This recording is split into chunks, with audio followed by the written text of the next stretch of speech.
Hello everyone, it's episode 242 of the Lookout Sir podcast. It's the Palindrome episode 242, isn't that exciting? So as usual, the podcast, we're going to start off with a little intro, then we're going to have the main segment, and if you're new to this, there'll also be a cheeky little outro, where I just waffle along about a few random things and some hobby talk. And if you're watching on YouTube, you'll probably know what the episode is all about because it will be given away in the thumbnail. But if you're listening along and you haven't read the title for some reason, I'll reveal now what we're talking about. It is the big summer reveals from Games Workshop. They've done a big content drop of all the things that we're going to be seeing in the future. I'm going to be going through it, giving my opinion on it. I think this episode is going to be just me on my own, unless Richie gets back to me any second, in which case he may join me. But otherwise, it's just going to be me on my own. What is there in this reveal show? There's new Necromunda. There's some very interesting Warhammer 40k things and 40k starter sets and lots more. Just before we get on with the show, I'll just say this, as I always do. If you're listening along, but you'd like to watch along, because we've been doing this year in a video format, you can join us on the Lookout Sir channel over on YouTube, so you can see the reveals as I'm talking through them. That's almost the best way of enjoying this show. But you can also listen along, and I'll try and describe what I'm looking at. Or you can, if you're listening along, you can go to the Warhammer community articles and look at the same time, which is a bit odd, because if you're doing that, you might as well just watch on YouTube, I would say. But I appreciate lots of people like to listen to me while you're on your drives to work, while you're walking your kids, walking your dogs, whatever it might be. So enjoy the show. Let's do a traditional transitional noise. I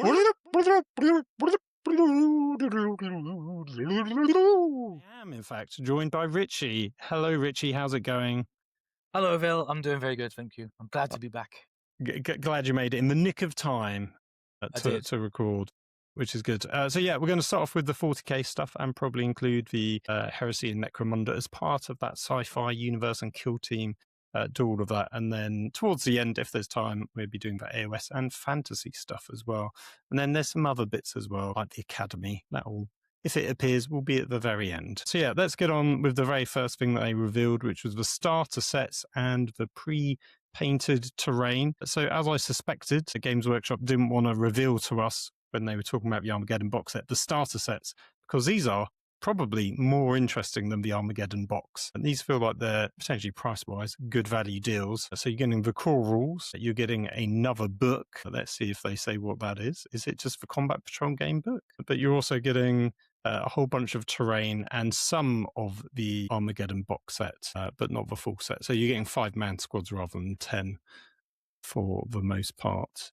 This feels like a pretty cool box set, and depending on price, may be more worthwhile than the Armageddon box set, in my opinion, because obviously you're not getting the cards and the card decks and chapter approved, but you're getting terrain, which is fundamental. And this isn't the pre-painted terrain, this is just the standard terrain. What are your thoughts on this box set, Richie?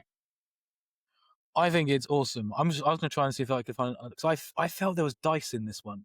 No, there's another starter set later on which has dice and a tape measure in. So yes, this isn't a true starter set for someone that doesn't own anything, but there's like a very beginner, kid-friendly version which has dice and tape measures in.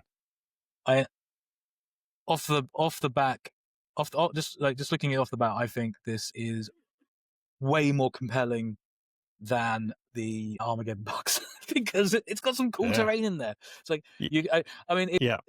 it serves a different purpose. That has to be said. It does serve a different purpose. But you get most of the minis from Armageddon. You get terrain, and I thought you. For some reason, I thought the board in this one as well. It hasn't sort of explicitly. Oh no, it does. So you get core rules, 15 pieces of unpainted terrain, a double-sided gaming board. Oh, you do get range orders and a dice. I feel there's another image that they had. Starter guidebook to ease you into the game. So yeah. Obviously, it's not got the big sort of lore book that came in Armageddon, and in a way, that was one of the reasons why I wanted to buy that alone, just for that, which is stupid, to be honest. But this is, as you say, a much more compelling option, because while it's nice to have 10-man squads of certain things, especially when you know a lot of the things like the Intercessors and the Vanguard Vets are going to be coming in multi-part kits later on, you could logistically or logically say, well, actually, I'll just get these and I've got a 5-man squad. Then I can get a 10-man proper kit later on and sort of mix them in later on if I wanted to. Yeah, you don't get a standard bearer guy. So that's the only, I think, character from the Space Marine half that you're missing. Oh, and the jump pack chaplain, I don't think you're getting either. No, you don't get the big boss or and you the don't get Orc the banner guy Dakar or rig. the Dakar rig. Yeah, but I still feel like that's worthwhile though, because of the terrain, basically. I think I saw people complaining that the Armageddon box wasn't good for new players, and it wasn't. It completely wasn't. I don't think it's ever intended to be. It's here's a whole bunch of new minis we put in this box. Yeah, and I mean it was very cool. But you literally couldn't form armies. There was too many characters than there were units. You can't actually attach all the characters to all the units you've got in the Armageddon box. But that was it's here's all a bunch of new stuff that you can get in one go, and it was very cool. But this is an actual starter box. It's still pretty big. That's going to take you a while to assemble. But if you're wanting to play a game of 40k, this has got all you need in it. It's got the mats, it's got the dice, it's got the rulers, it's got everything. I think it's great. I think it's a really, because really I guess you can, and we'll get to it when we scroll down. But I think you could potentially add the other combat patrol box to this, so then you would have a complete set of terrain for 40k, because this is effectively one half of the 40k table that you need, and so you could do it that way to bulk out your force. This one does look very compelling. It'd be interesting to see how well it's priced, basically. Kind of curious what that kind of intro booklet would be. That'd be interesting to see as well, but it's the sort of thing that we never know, basically, because we won't get our hands on it. The only thing I kind of don't like about it, and I can see why they've done it, is that I don't like the artwork of the box. What, the half and half? Well, it's not half and half. The front of the box is it's got the Space Marine with his bolter. Yeah. And then it's got a picture of all the minis. Yeah. And so I can see why they've done that. So it's look what you're getting in this box. But I would have preferred. I just remember the boxes of old. We had this awesome piece of artwork on there, and the artwork that's on the front of the book that's in here. If you're watching the video version, you can see it in the middle. So it's got the Ultramarines on the left. Boo.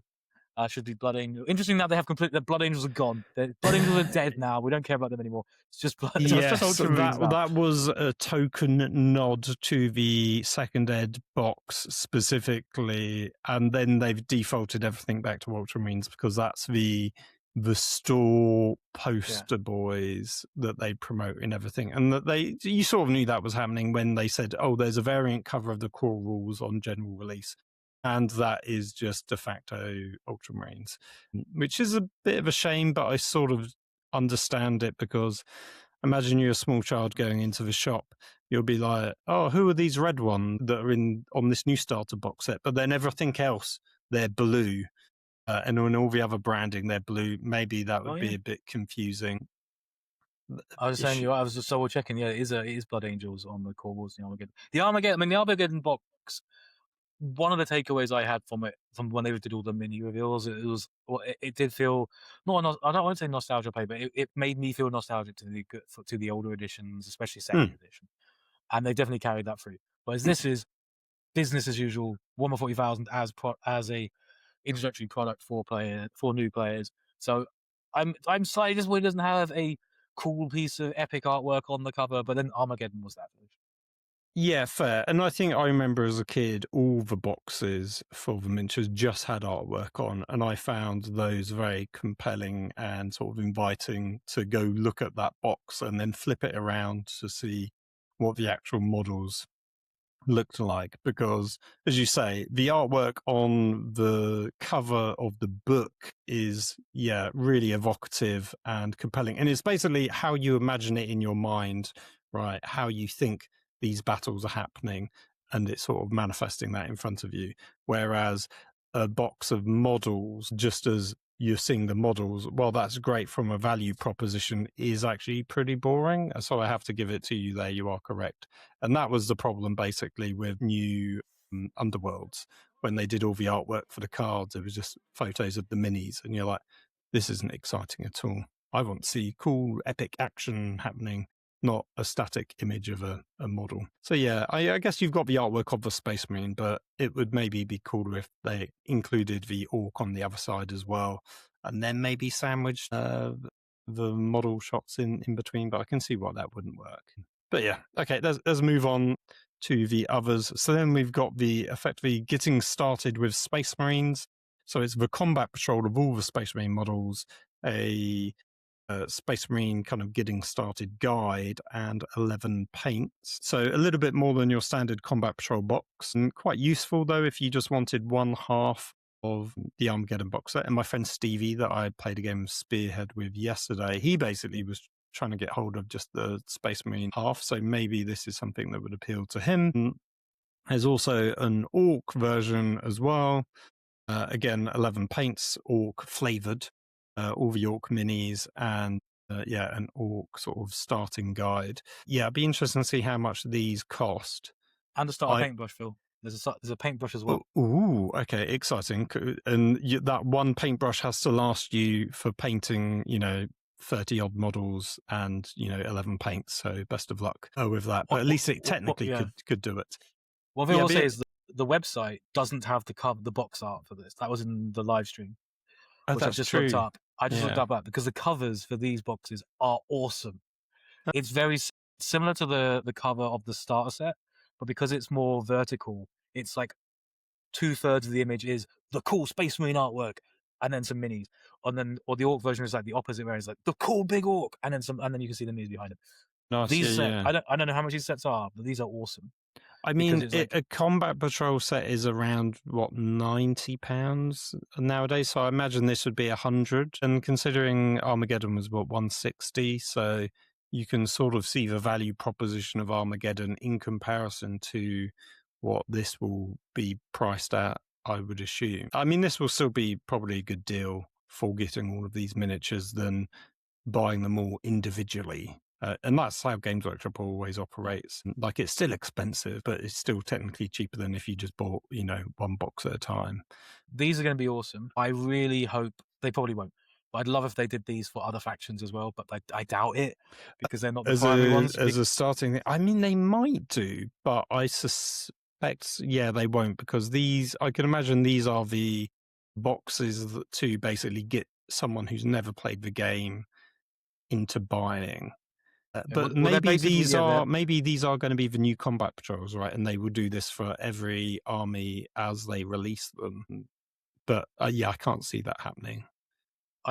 Basically these are half of these are the same sets of sprues you get in that big starter set. Yeah, it'd be interesting to see how much the costs work out, because if you're a new player or you want trying to get a friend into playing 40k, and they'll play with you, so you've already got all the terrain there. But with this, is like they'll get a box which has got a bunch of models and all the paints they need. It does. It doesn't. It says there's 11 paints. I assume one of them's a primer of some kind.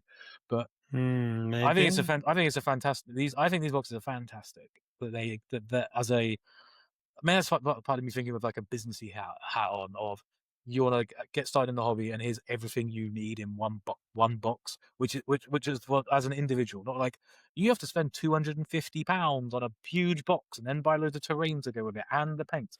You've got these boxes. If these boxes are like, because there's a lot in these boxes, so they could be quite expensive. Almost because of the paints. I mean, if you think about a paint pot is at least a £5 or £4 or something, and there's 11, that's potentially 50 quid just on paints alone, let alone all the miniatures. But you are right, as you point out, that it's not the full Armageddon half. It's the getting started box set half of Space Marines and Orks. So you are missing stuff from what's in the Armageddon box. But I think all of this is all cool. It's all good that Games Workshop has done this. My one annoyance of Games Workshop is they didn't advertise these prior to the Armageddon box set. So everyone was being funneled into buying Armageddon. And I think a lot of people might have gone, well, I would have preferred one of these instead. Because you might have gone, I wanted this because I just wanted some Space Marines and a terrain box or something. They got you with the FOMO, Phil. Well, exactly. That's exactly what they've done. And normally I try and resist it, but in hindsight, I always end up buying enough of the model line that I'm might as well just pay the extra and save more money. So yeah, we now have other boxes. So we've got the introductory set, which is the mini version, which is very similar to the getting started kill team that they did with Ultramarines and Death Guard, because that also had sort of this cardboard style terrain.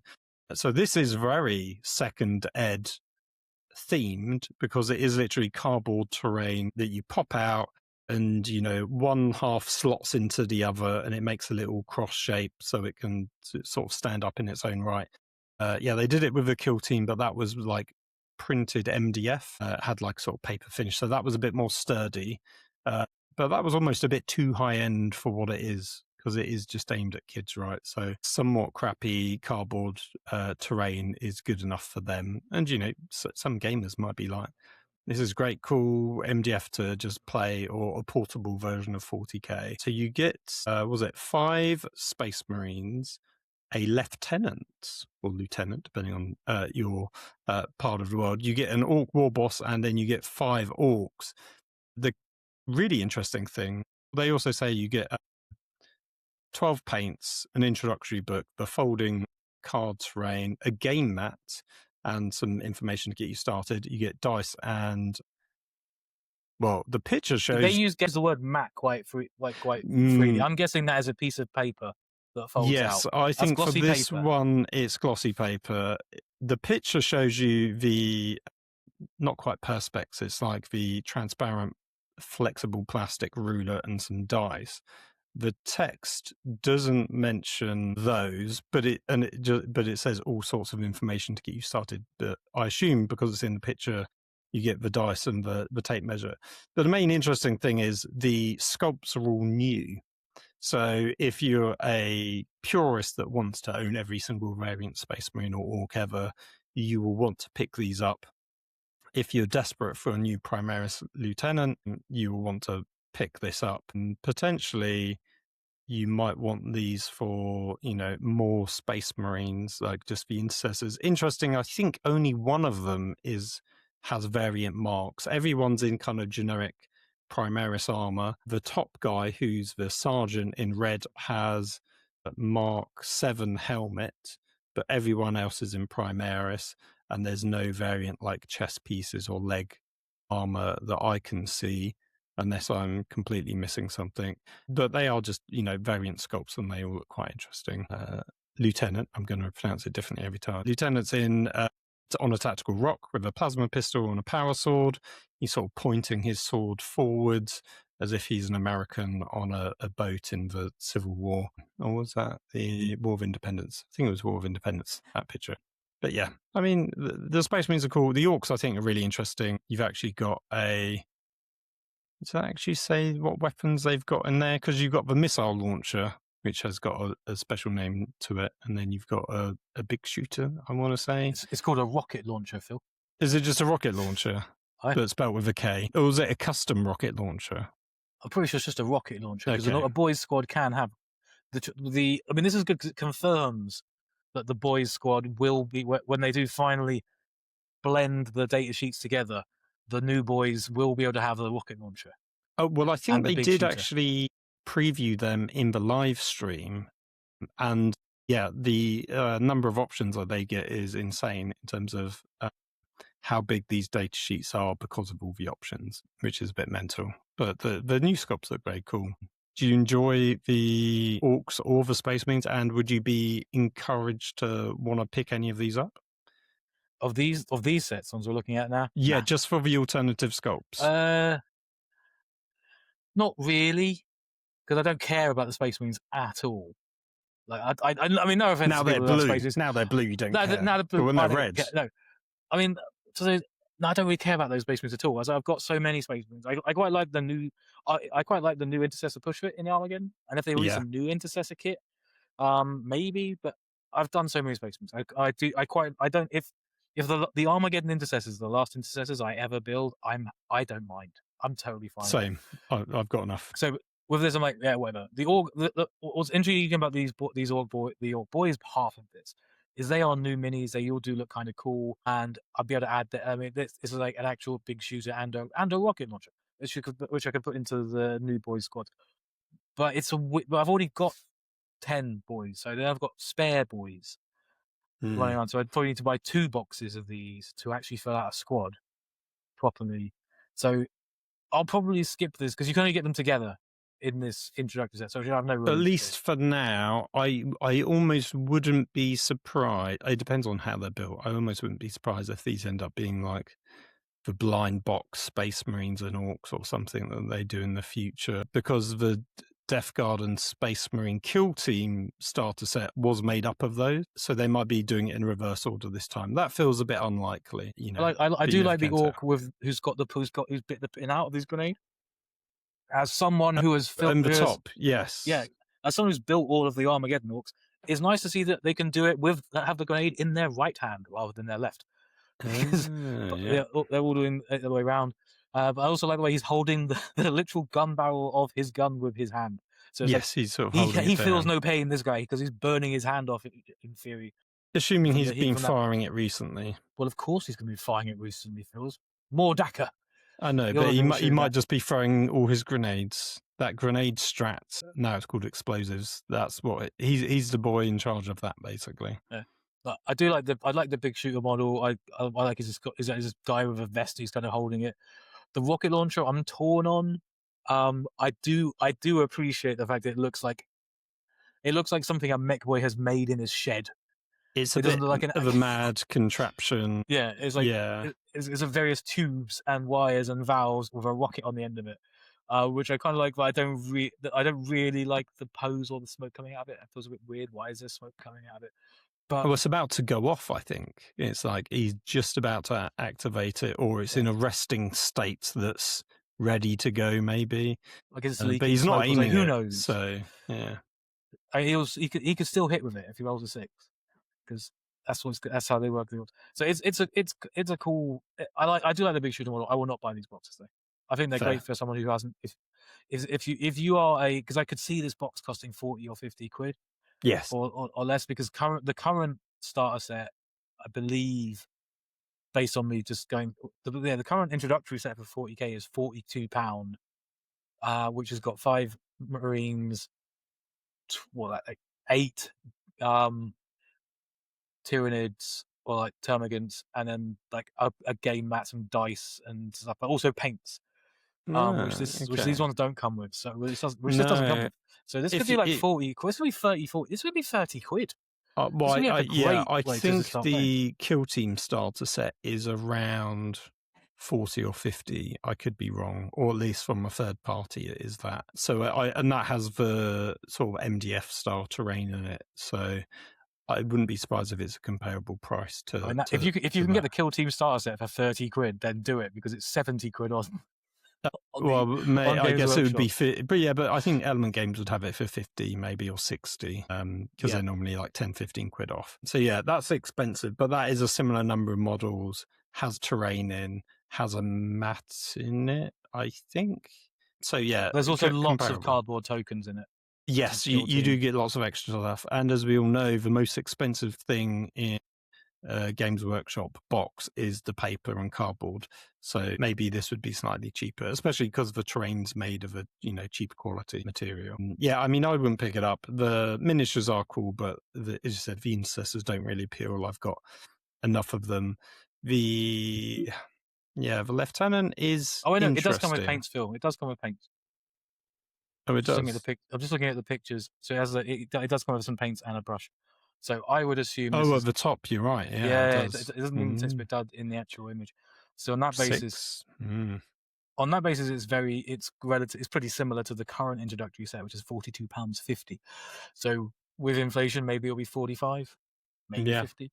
But this is clearly aimed at people who've heard of Warhammer, want to play, and it's like either like a parent picking up to play with their child, and it's probably 40-50 quid. Which is reasonable. I mean, I don't know how much of a game you can play with one squad aside, basically, once you merge the leaders into the squad. This could be one of the best ways to play 40k, because I guarantee you there's no command points and stratagems going on in that game. I mean, possibly. Yeah, I mean, it feels more like it could easily be a Kill Team game, but it's, I mean, potentially, I'm sure you could buy this and run these models in a form of kill team if you so chose. Yeah, I mean, let's move on to the next one, which is a simple one. It's paint sets.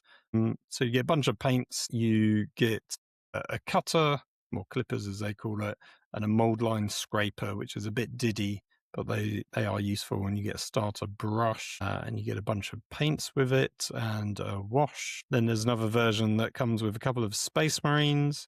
And I guess there's another version that comes with a couple of Orks. I want a little grot and a as goblin. well. I like that these last two are my what don't you want box sets.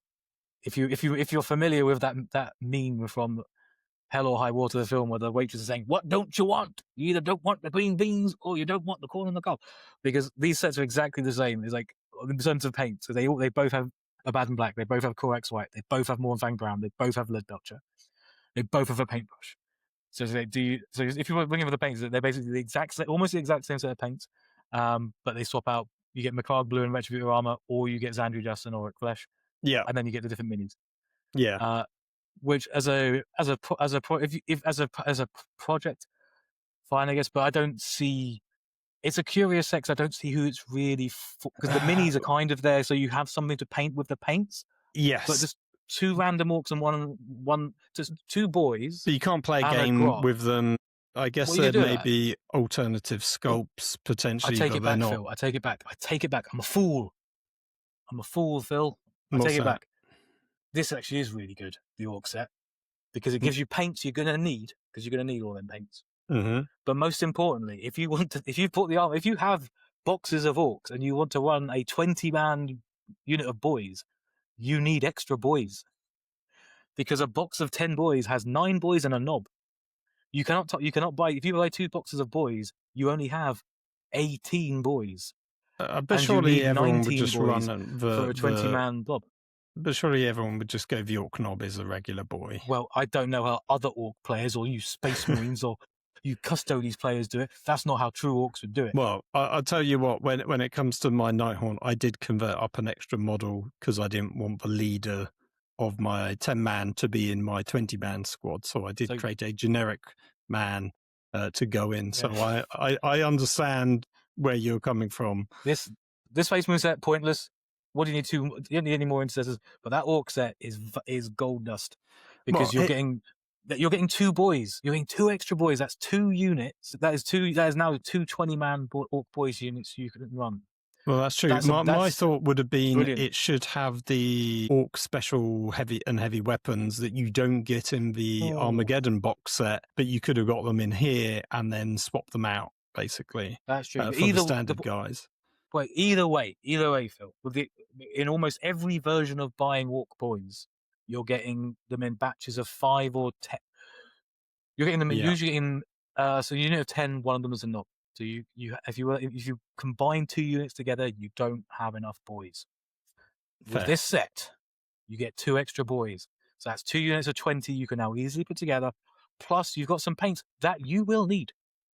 I'm going to go now. Orc players, source this. Find out where the cheapest you can get it, because I want to buy that. I'm going to hold you to it. If you don't buy this box set, I'm going to call you out in a future episode for being a philanderous influencer. You should call me out. That doesn't stick to your guns. Orc players, back me up in the comments. Okay, right. Next up, on to some more interesting stuff, I would say. So Combat Patrol Battle Zone. So this is a fold-out game board.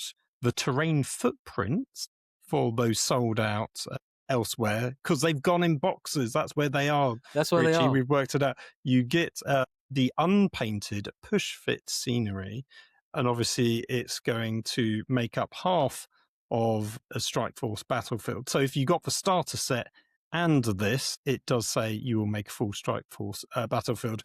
Noting that actually you won't have all the terrain footprints, I assume, because you don't. Mate, hold on. Let's just double check. Do you get the terrain footprints in that starter set? No, the starter set doesn't have the footprints. So you buy the starter set and Combat Patrol Battle Zone. The footprints don't matter. But you don't get the footprints. What I've discovered, Phil, in the last 2 weeks is that only I care about the footprints. Fair. And the seriousness of their shapes. No one else cares. No. So just do whatever you want. for doing. And since then, I've also read the chapter approved rules, which are just do what you need to do to have a fun game. The terrain footprints aren't that.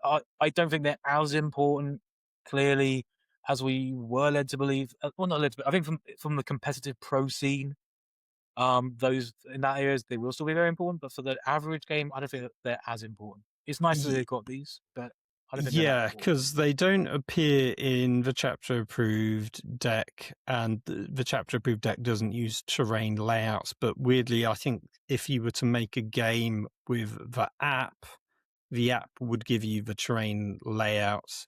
So either they just didn't want to do all the terrain options in print because it would require more cards and it would be bigger than a deck of cards, and they were like limited, or the app is much more geared towards tournament players, which in a way is because it links to your BCP and stuff like that. So yeah, who knows? It's interesting that they've included it here. Yeah, in a way, almost, I don't know why they bothered with the area terrain here if it's designed as a bolt-on for the starter set, because I don't think it is meant as a bolt-on to the starter set. Did they? I mean, it says, plus you can combine it with the terrain from the start set for a full-size Strike Force battlefield minus the terrain footprints, because you only have half of them. But also note the specific wording is the terrain. Well, they say the terrain, yes, but you also get the board, so you'd also have the board. But you don't get boards with the starter set. Yeah, you do. Yeah, you get the board with it. Yeah. Is it a double-sided game board? Okay. Yeah, I wasn't sure it was the double-sided okay, so game board. Okay, that's good. Yeah, so you get the board, you get the terrain, but you don't get the footprints with this one. Weirdly, it feels like you get more terrain in this one, but maybe that's just because they're not using the footprints and it's sort of more crammed in. Whereas, yeah, I guess maybe they've combined it, or it's bigger pieces, perhaps. Whereas the other one's got more sort of scattered terrain. Yeah, this is an interesting There's option. No minis in the picture as well. Yeah, that is also true. This does look good. I'll give them credit for that. Then they give us some really good close-up photos of the unpainted terrain, but it's been painted, not the pre-painted, basically, in a nice grey. What I like about this is they're clearly made of all metal, whereas the previous terrain has always been like concrete or stone, clad around like iron girders and stuff like that. Whereas this gives it a more manufactorum sort of vibe. So even though I have a bunch of ruins, I would actually quite like these because these are stylistically quite different. They also have less windows and, things like that, which, for the people, Games Workshop, the rules are you can't see through the bottom windows anyway. But then there are pretty much no windows in these, so it sort of does the same job. These overhead like cables and kind of generator lines look really interesting. I don't think they've really got enough to like sort of make a cool diorama out of them, and sort of the way they get scattered around in the Games Workshop terrain format I don't think is that interesting, but I think you could do some really interesting stuff with this. And then they've got, the weird mini sort of standalone barricades and the power generators with the electrical effects on them and the servitor plugged into the computer. Like, these are all quite cool pieces of terrain. Like, are they something you would add into your collection? I might not add this particular set into my collection because we're going to scroll down the page more in a second. But I do like this, the style this goes for. I like the way that the terrain itself has got like the dirt around them as well. It does, to blend it in a little bit with the terrain footprints. Either the terrain footprints or just more a board specifically to the boards that they've done. Yeah. Yeah, that's true. Well, let's move down to the next one, which shows off all three that you can get. So you can get the Manufactorum Ruins, which are just the ruins on their own, the Galvanic Network, which is kind of barricades plus those overhead like power lines. And then you get the capacitor clusters, which are like more the generators, basically. And I think all of them are interesting. I can't tell if I like the capacitor clusters or not. I sort of like elements of the capacitor clusters, but I don't like the ones with I like the sort of more cylindrical generators, but not the three ones with the sort of electric coming out. But then I hate in the Galvanic Network the barricades, but I really like the overhead cables. And then all the ruins are just cool, I think. Which of these is your fave? If I was going to get the terrain boxes, I would have bought one of the bigger sets rather than the individual pieces to make these. If I was making I think probably the most useful one is probably the ruins or the Galvanic Network. If you're trying to add on to what you start the game, what you get with the starter set, because essentially this looks like you get twice what you would have got in the starter set, I think. I've just been scrolling between the two to see if I can spot the difference. Yeah, it would be hard to tell. I would hope that if you bought all three, that would be enough for a 40. That would be the same as buying the 40k box that we're going to see in a second. So the full it's confusing because it might not be. It is confusing because the capacitor cluster box looks like you get double what you get in the starter set. Because in the starter set's only half, remember? So that's half a 40k game. Right, but in the starter set it's Combat Patrol. Right, but in the starter set, if you're looking at the capacitor cluster, let's go look at the beginning again. You get 2 big things and 2 of the sparkly things. But in the starter set, you only have 1 each of those. Yes, you are right. So you get double. So it's interesting. Which is the only difference. That they only show you getting, and then in this one you get one. Yeah, I think you're right. Maybe. So what it looks like is, but maybe you get double of some sprues, but not others, because it looks like the servo guy with the screens. You still only get 1 of that, but everything else is doubled. Maybe. Oh, actually, no. It's just tucked at the back, so you do get a second one, but it's hidden behind. It looks like the starter set of terrain includes 1 of these Manufacturing Ruins boxes, 1 of these Galvanic Network boxes, and 2 of these Capacitor Cluster boxes. Is what you get. No, sorry, let me rephrase. If you bought the Manufacturing Ruins, the Galvanic Network, and the Capacitor Cluster box separately, you'd have more terrain in the starter set because you've got twice the Capacitor Clusters. Right, yeah, quite likely. I always think that the Ruins are the most important things for playing a game of 40k, though I do think the Capacitor Clusters do give you more interesting things you can do. Yeah, well, I guess the Manufacturing Ruins are your really big area terrain pieces. They're going to be where your objectives are, but you still have those little area terrain pieces which have sort of line of sight blocking things, and they form up to be L shapes and all sorts of things. So, and we always say, oh, it's really boring just fighting in ruins all the time, and then they're giving us some things that aren't ruins. And we're like, yeah, not sure about them. And I think that's maybe just how hardwired we are to think, well, ruins are essential.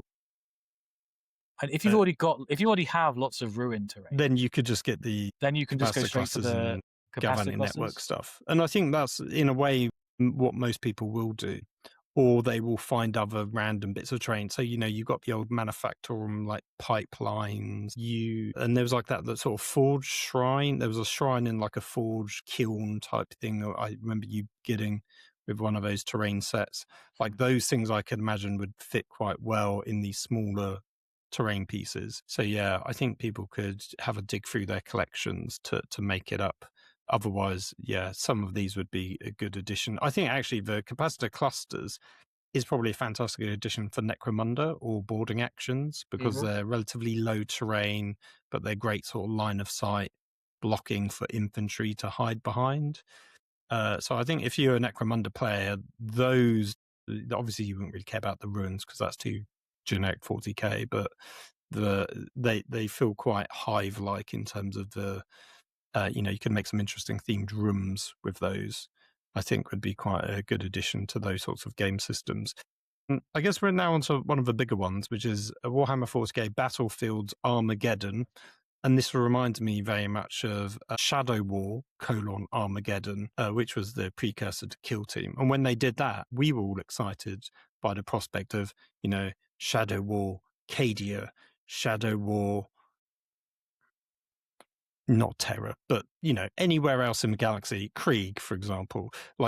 And I think that, and, they never did any of that. They never went anywhere. But the idea of Battlefields Armageddon being the first of a series of boxes of themed terrain to specific planets, where maybe they're Tyranid or Orc or Necron themed Tomb Worlds or something is very exciting. But what you get in this is the pre-painted terrain sets. And looking at this, it does sort of... I know you do actually get 2 lots of the capacitor clusters, I think.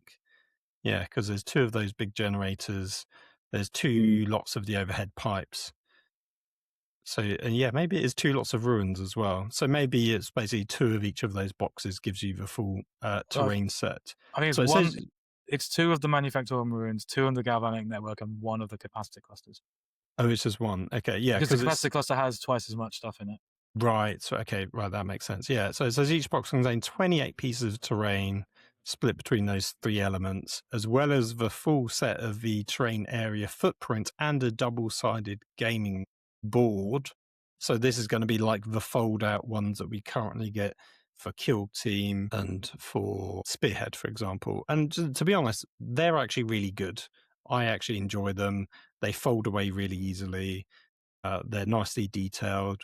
The fold lines aren't really too noticeable, and they're weighty, so they don't, move around, and you don't have to roll them up or anything and store them away too much. They fold down to quite small. So these are the pre-painted stuff, which is really interesting. They showed us on stream how quickly it is to assemble them, which I thought was reasonably good. My only worry is wherever you're clipping them off the sprue, those bits won't be painted, so I don't know how much they blend into the color of the pre-paintedness of the terrain, or if those bits will need painting up separately, or if they're cleverly designed that those bits basically go into the push fits. So maybe the painted bits is the only bit you'll see. You'll never see an area where you clip it off, basically, which would be quite clever if that is possible. But I don't see how that's always going to be the case. How are they going to work with all the mold lines? Well, that's also a thing. And a lot of Games Workshop terrain, it has notorious mold lines. And I'm someone that's a real, Nazi for cleaning up mold lines. You can see some mold lines on the close-up photos, and personally, I would rather see even more close-up photos. I really want to see this detail up close. And before I buy any pre-painted terrain, even if I was to consider doing it, I would want to see some in person, because I honestly don't think the quality is going to be all that great. But for the convenience, I think it will be great. And you can sort of see they've got that classic, on the girders, there's that mold line up in the middle because it's all slightly tapered. Normally, I'm really annoying, and I will sort of shave those down. Even maybe it's meant to be there. You can sort of see up on this circular thing of this galvanic cluster, is it? Or the pipe, you can sort of see it there. It doesn't seem too noticeable on these pictures, though. The ruins, again, they haven't really given us a super up close in comparison to the pre-painted stuff. It's got this slight hazy effect to it. Like, this is so low quality, it feels like. But I think that's the speckling of the UV painted process that's giving that effect. But the fact is very speedy.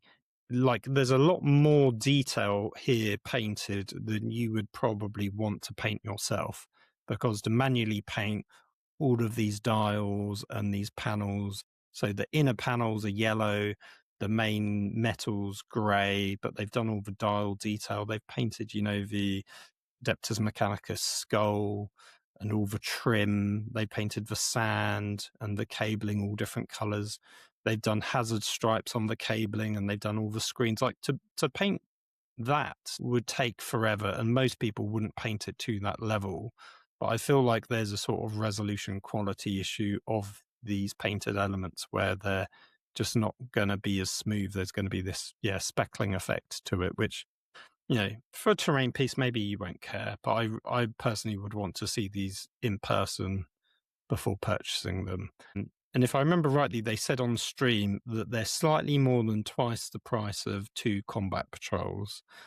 So if a combat patrol is, say, around £90, which is not, or more, it's 100.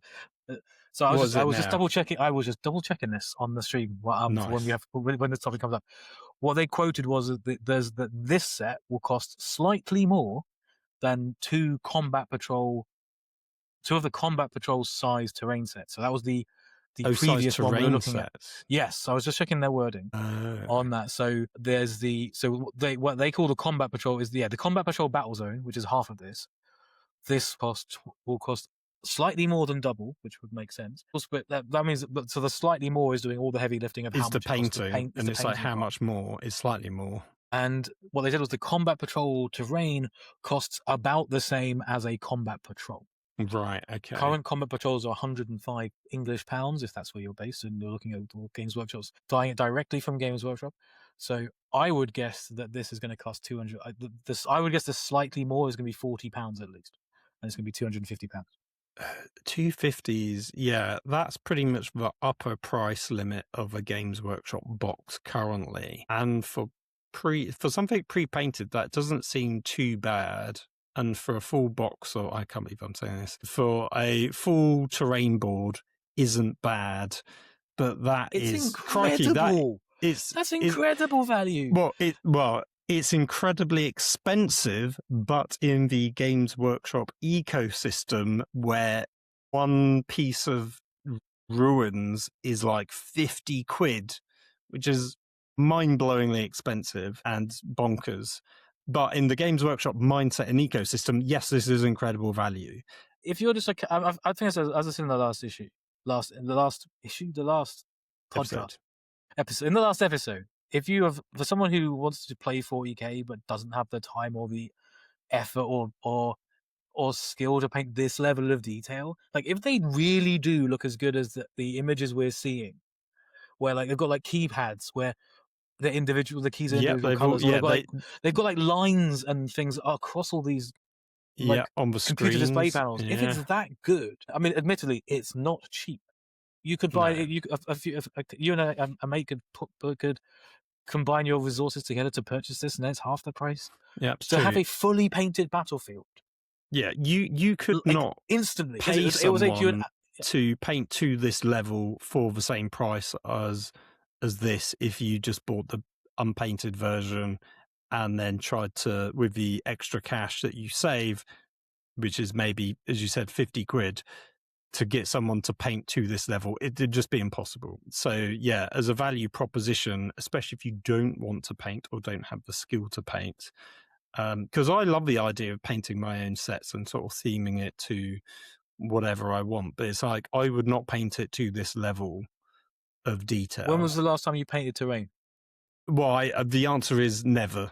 Pretty much. I'm not saying that. I'm not saying that to have a dig. Well, but the only reason why is I don't know. Until this year, I've not had a gaming table to play 40k. Oh, okay. I've only been able to play Kill Team size stuff. And I guess the argument is I could have painted that stuff up, but yeah, I've just never got around to it. To be fair, Phil, during COVID, I painted up some combat patrol terrain, and I've never used it. But I have it. I have 2 boxes, or I have enough terrain to go to play, I think, 2,000 points of 40k, but I've never used it. But I've got all the terrain all painted, but I've never used it. There you go. We should. You can come around and play it on my table because I have no painted terrain. Well, there you go. We'll have to do that. Now, I can drive short distances again now, so soon I'll be able to do that. Exactly. That's worthwhile doing. Yeah, so I think, it'd be interesting to see what the price is. It'll be interesting to see how, if this is a limited release or if this is like an evergreen product that's going to stick around for a while, because I think that would be a real winner if it does. But if this is a one and done thing, it might be really short supply, it might sell out really quickly. But I could imagine lots of people picking this up just for the sheer convenience of it. And like I said, I don't have a painted terrain.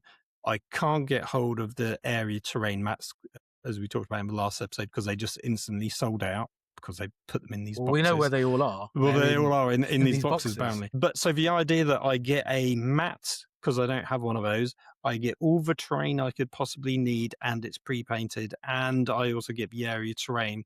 This does feel like a bit of a no-brainer purchase. It's just expensive. You know, it's cheap for what Games Workshop are giving you, but it's still £250, right? I would say if you're playing Combat Patrol or smaller games, then you don't need to care so much about the area, the full size, things anyway. You don't need this much terrain.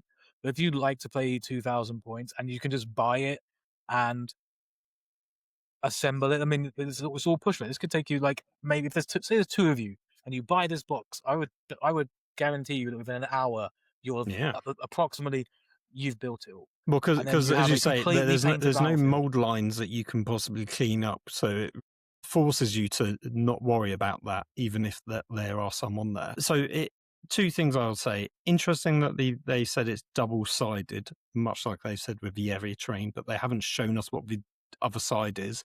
Is it exactly the same, or is it a slightly different color?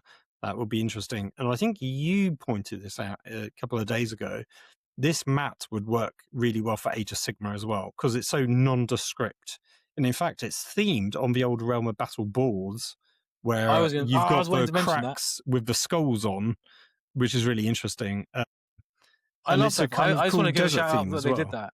No, we need to give it, whoever had the idea at Games Workshop to put those old cracks in the surface where you see all the skulls underneath, which was in all of the Realm of Battle boards. I don't even know if it's even similar to like the other cracks on the surfaces. I don't know, from someone who's played this game for many years, seeing that again, nostalgia bait. It's like, it's like the game used to be again. This is phenomenal. The fact this exists. You said, is it going to be? Do you think it's going to be one and done or evergreen? I think the amount they must have invested in this technology, this has to be a evergreen product where they'll have newer versions of this. They can release new terrain that's ready painted, or even smaller sets of it that's ready painted. That's interesting. They might split these off individually, but my point is, will this exact box be evergreen at least for a year or this edition? I wouldn't be surprised if, like I said, because it's Battlefields Armageddon, they go, cool, this is a one-off. We sell it out and we've made all our profit that we need to, because that's mostly how Games Workshop operates as a business model nowadays. But then in 6 months' time or a year's time, there'd be like a Battlefield Octarius, and it's loads of orc terrain that's pre-painted for effectively the next season of tournament play, which is sort of how they've been doing things over the years, like with one time we got Leviathan, and then we got Prior Nexus as these, like, each year was a season themed somewhere, and now they're leaning into that even more. So this year is going to be Armageddon, but next year it might be somewhere else, which I think is quite a cool way of doing it. For tournaments, this is huge. I wouldn't be surprised if it came out that this was that they developed this for tournaments, and then decided we might as well sell it to the public as well. Because this means that you've got because then if you're having any big tournament, send a bunch of these boxes. It'll look great. There's no more cardboard L shapes or other. Yeah. No criticism against just regular people playing the games with what you're doing, if you're playing with your mates. We all remember the LGT photos from years ago, and of how some of the big events did not have enough terrain and it didn't look up to par. Now there is a ready-made solution. Yeah, I feel like £250 is still probably too expensive for most tournament organisers per table, but maybe you'd get a box or two for like the top table, especially if you're live streaming. You would probably just do this. Obviously, if you're GW, you can just you could have built a bunch of this and then loan it to people. They could have like a loaner system going on. So because that's a great business model. That's a business idea just for them. I'm going to buy all this terrain. Let's do it. And then just loan it out to people. Exactly. I mean, we talked to Tom a bunch, who does some great events. Shout out to Tom. But he'll always say about how difficult it is having so much terrain available for tournaments, because each table's got to have them look really nice. Yeah. And at scale, that becomes really difficult really quickly. True. But my downside that I said last week is, if you had a tournament that's full of the exact same terrain and you're changing tables every single between each match, but you're basically playing on the same terrain, 5 games on this same terrain personally is boring. I think you're thinking about this completely wrong. I would argue that's exactly what the pro tournament scene want. They want to have I'm speaking for them. From my experiences, they want to have something that is consistent. Yeah, I mean, I've seen plenty of Facebook posts where someone has said, what does this weird shape, which is, I think, one of these galvanic generators on the terrain footprint, what should it look like? Or how can I cut my MDF terrain to match the area terrain footprints? Because everyone is caring about playing it exactly the correct official Games Workshop prescribed way. Whereas we've already said, no one opposes the footprints. People need to take a bit more of a chill pill, and Games Workshop in the chapter approved, deck of cards doesn't even talk about the footprints. It sort of just says use your terrain and sort of make it up. But I think, regardless, people are always trying to play it the most official way. And Games Workshop has kind of created this problem themselves because they have pushed so hard the promotion of the area terrain footprints in the lead up to Armageddon, which is ironic that they then all sold out everywhere. I think they annoyingly, do you know what they've made people do? What they made They've made people buy these area terrain footprints twice, because everyone prior to Armageddon has basically gone out and bought third party area terrain footprints or the Games Workshop footprints, and a lot of those people will now want this terrain, which comes with the area terrain footprints. Which is an interesting problem they've created for themselves. That the sort of people who would, well, it depends who it's for. That's why it was originally done. The purpose of this box that we're looking at here, the pre-painted terrain box, is you want to play 2,000 points of 40k. You've got all your minis. This box has everything you need to play on. Yeah, it's all in there. I think you have to include the terrain footprints. Oh yeah, of course. I think with the other box, and it's interesting that when you have, even with the combat patrol one, they also have the footprints in there. Or they have half. But not in the starter set one. The starter set doesn't have the footprints still. Yeah. And they're solving issues of supply on the footprints. I think they've kind of maybe got themselves stuck in a bit of a quandary of where they put all those terrain footprints. Yeah. And they probably have not enough to go everywhere. Yeah, I could imagine that being the case. Yeah. But this is amazing. I hope it does. I hope it's not too expensive. We're just relying on discovering how much slightly more is according to Eddie also, Eccles. I'm not joking. Is it going to be Games Workshop only, or can third party sell it and therefore there'll be a discount on it? Because Games Workshop does have a horrible 100%. Habit lately of going, oh, this is direct only, so they get all the money for themselves. When have they done that on a major release? Well, we were thinking they were doing it with the area terrain footprints. We were, but then that whole situation with the area might be because they like a bit of a cluster or something. Because usually I've only seen the things be reserved for Games Workshop themselves when it's limited edition novels or novels in general.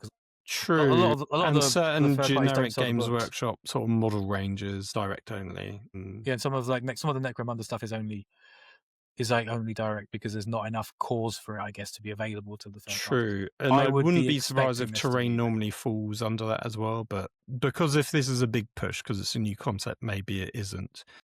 Obviously, Ready Painted Terrain has its own brand and logo, so obviously they're planning on this being a regular thing that they're going to do more of. I think they've messed up that terrain. I think they've messed up that logo.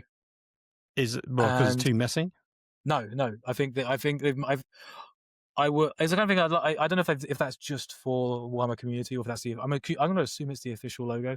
And so. I'm also going to assume that they've had lots of conversations, and what I'm about to say, they'll be like, "Well, we thought of that, and we had a better idea."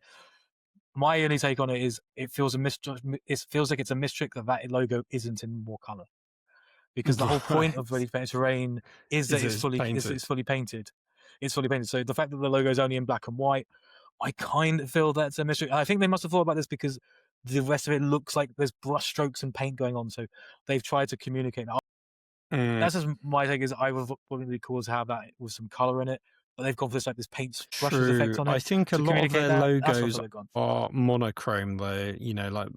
Whether it's Warhammer Community, Warhammer, they tend to do black and white logos. Maybe it's for legibility, but there's probably good reasons for it. I just think it's a mistrick that it's not more colourful to try and communicate. That's understandable. That's quite painted. Yeah, clever insight. I think. I think that is valid. But as I'm saying that, I can see that they've used like brushstrokes in the logo, just in case their graphic design team is listening.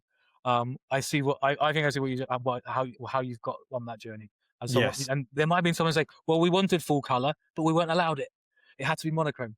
But I think it's cool. I think this is one of the greatest release things coming to the hobby is ready painting. I think it's amazing.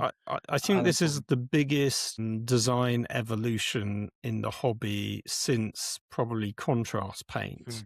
I still think on one hand it is great for gamers and great for accessibility. It does drive people away from doing hobbying in terms of scratch building and painting their own stuff.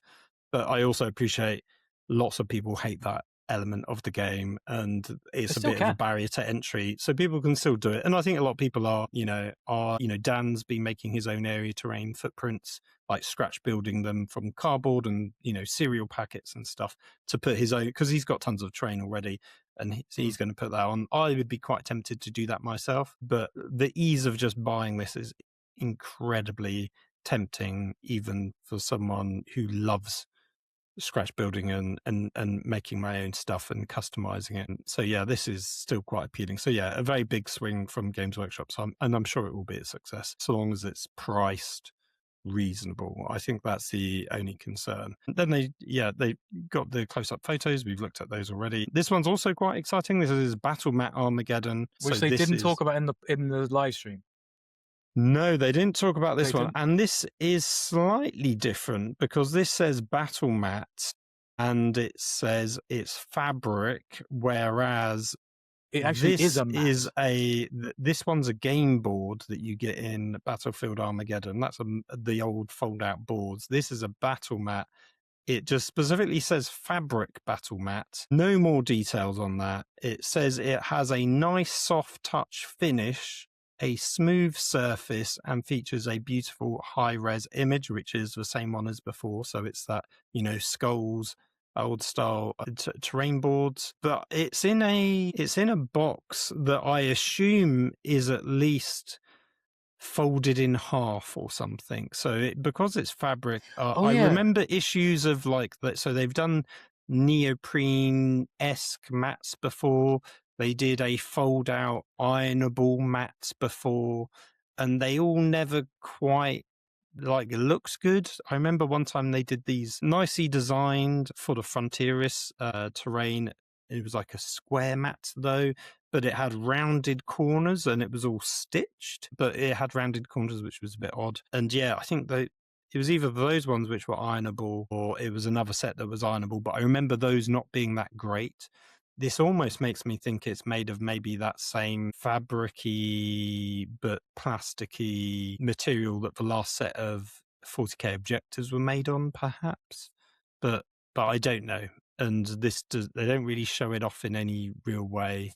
Concept-wise, it sounds really exciting. And like I said, I'm after a battle mat, so maybe this would be it. But it's not double-sided. They haven't said it's neoprene, and the implication is it's much thinner than that. So, yeah, I don't know. Will it get creases is my worry, basically. My opinion on it has completely changed because my brain did not clock the square shape of the box. At this point, I think it's terrible because it's just going to be folded up. Is it like a tablecloth that you fold out? Is that what we're actually talking about here? It looks like it's big enough. Like the size of the box feels like it's a piece of fabric folded in half. Or maybe quarters. I think that box is smaller than you think it is. Maybe. I think that's actually not that large a box. I would guess that is the same size as a combat patrol. I just know because it's a square, isn't it? I don't get it. I think it's the same size as the cardboard, the battle mats that are card when they're folded up, which is basically into quarters. I don't like it. I need to know more about what it is. Exactly. Because now I think it's terrible because I assumed it was a neoprene mat, which it might be, but it's just that packaging looks really weird. That it would be packed. Why isn't it in a tube and rolled if it's neoprene? It would be a roll-up, like a big mouse mat. Yeah. That's what people want. I had one of these. I've still got their Reichland Reavers Blood Bowl rollout mat for all those games of Blood Bowl that I play. For those for those on the audio only, I was making a sarcastic face there because I've never used it. But I thought it'd be cool, so I bought it. Part of me wonders if it's similar to the material that they have at Warhammer World for their mats, because they're pretty good. Although I don't think they're fabric. They're just like heavyweight paper, I would have thought. Yeah, we'll see when it comes out. I want to see some better photos. I wish they had a more close-up photo. I'm assuming the reason it's one-sided is because it's got something on the other side so it doesn't slip. Yes, which is similar to, like the objective markers, which have that sort of felting back to make it, non-slip. It seems interesting. It's great that they're doing it. It's got that Battlefield's brand, so it's something they're probably going to do more of, assuming it's a success. But it's a sort of thing that Games Workshop occasionally experiment with and get terrible reviews, and then they don't do again. So I hope it's not that, because potentially I could buy this and then, make my own area terrain, and I've got loads of terrain to put on it, and maybe buy one of the, the galvanic boxes or something to boost the amount of terrain that I've got, and then I'll have this. The fact that it's not double-sided is a bit of a shame. But then who knows what the double side of that design on the board versions actually is. If it's, the exact same thing, but for some reason it's double-sided, well, that's pointless. Might as well not be. Yeah, so that comes to the end of all the terrain chats. Is there anything else you'd like to add before we go on to the next section, Richard? Oh, you're asking me? Yes, it was a question aimed at you. Sorry, I briefly zoned out. Can you ask me again? Yeah, we've come to the end of the Battlefield that's what I thought. We have terrain section.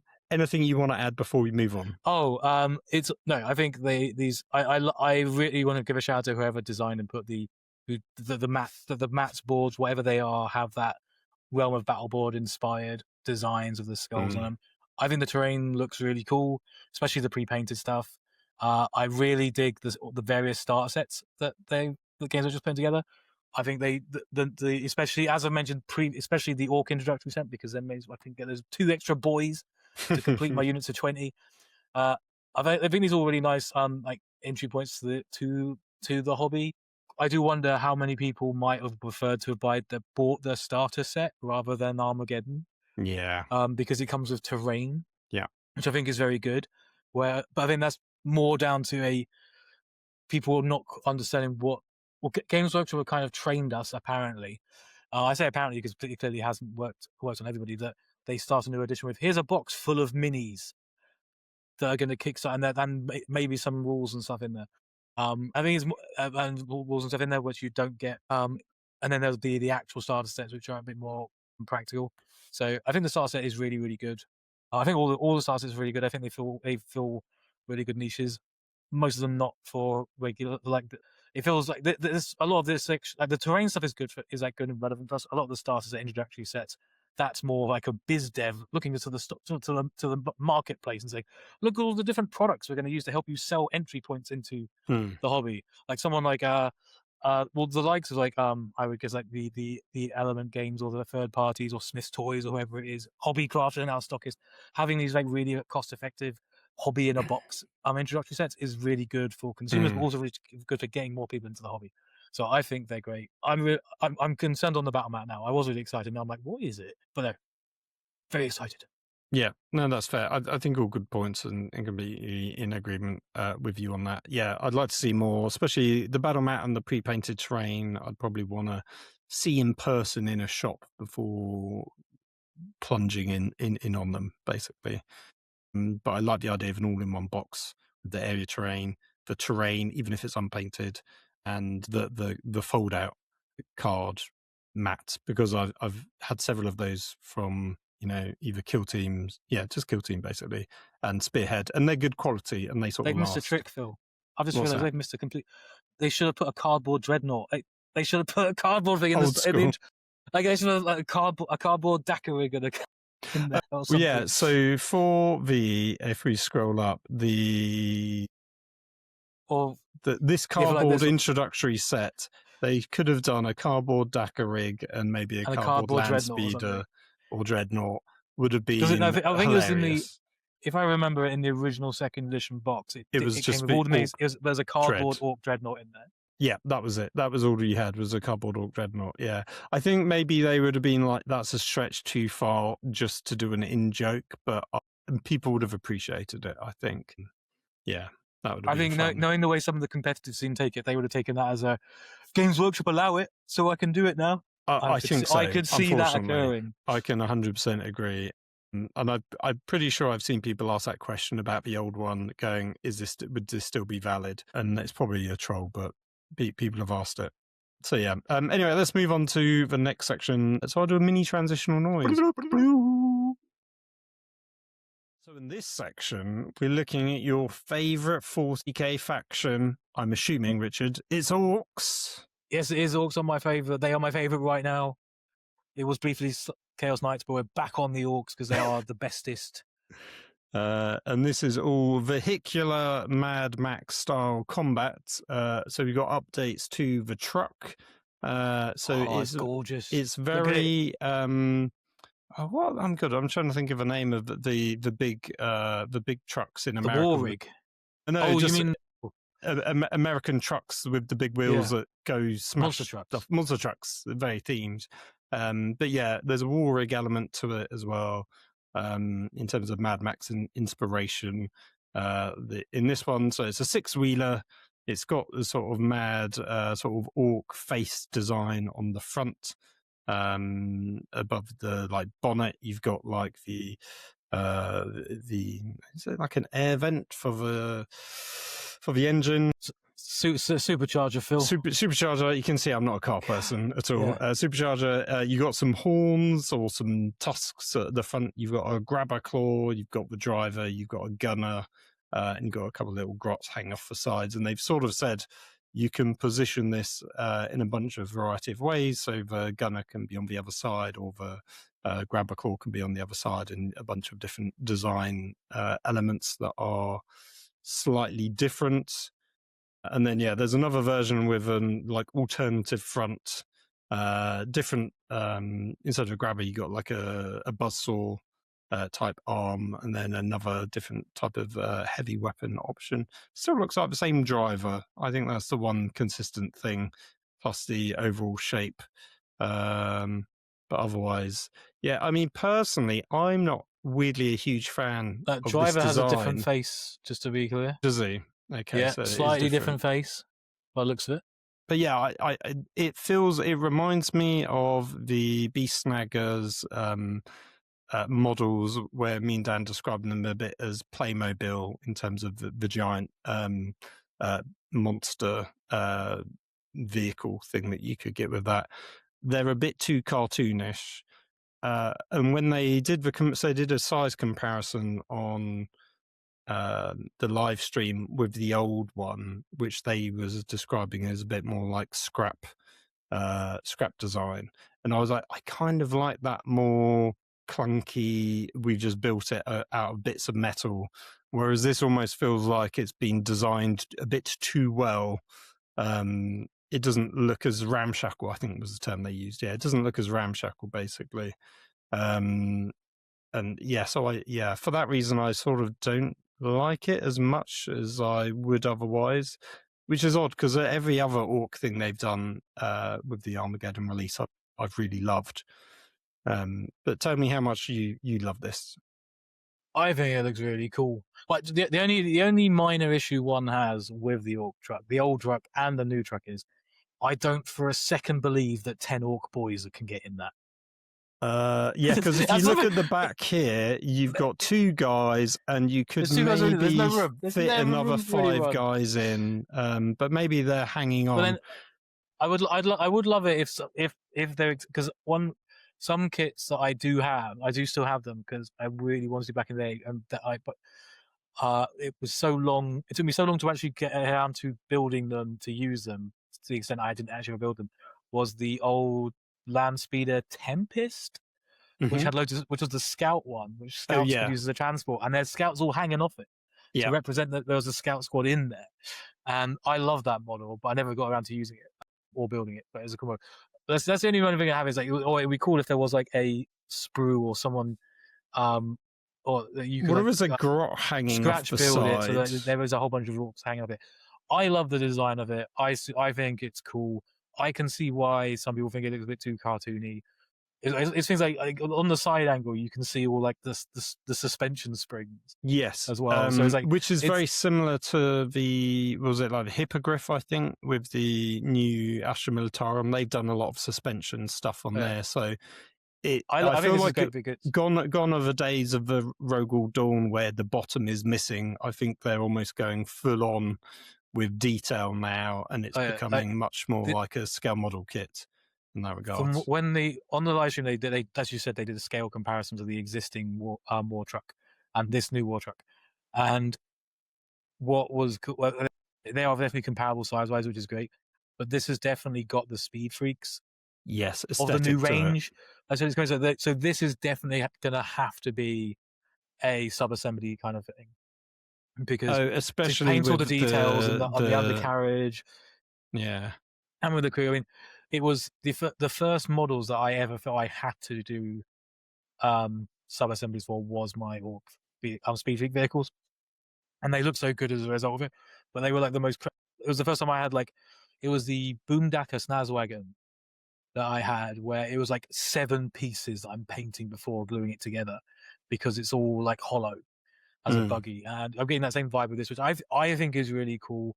I love this visualization they have for the Ork kind of speed freak side of the army, and I think it's great. I think I like the fact it looks a bit cartoony, and I like these are the boys when we're going in the truck. Let's go, because it doesn't need to make sense, because in a way, if we wanted to look at, say, the hippogriffs and the new Astra Militarum vehicles as being very clearly inspired by 20th century military vehicles, this is very clearly inspired by monster trucks, and or like modern, or like 20th century vehicles. I mean, it's the same for all the speed freak, right?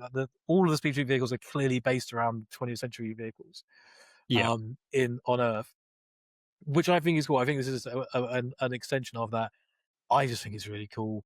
I hope that the rules get slightly better for it, but I think it's cool. I love it. I'm looking forward to this. I can see myself buying at least one of these to have the boys in. Yeah, but as I said before, I would love it if they had some kind of upgrade, or if there's like some. Or if there's any like tip guides that they have a scratch build, like the boys hanging in there, because I'd love to have like a thing so it's like when it's transporting, there's like a load of boys in there. Yeah, I feel like you could, with your extra ones that you buy from that painting. Those are to get my 20-man boys units to. Fair. Maybe that's it. I should buy the other sets. So if I've got spare boys to fill up the trucks.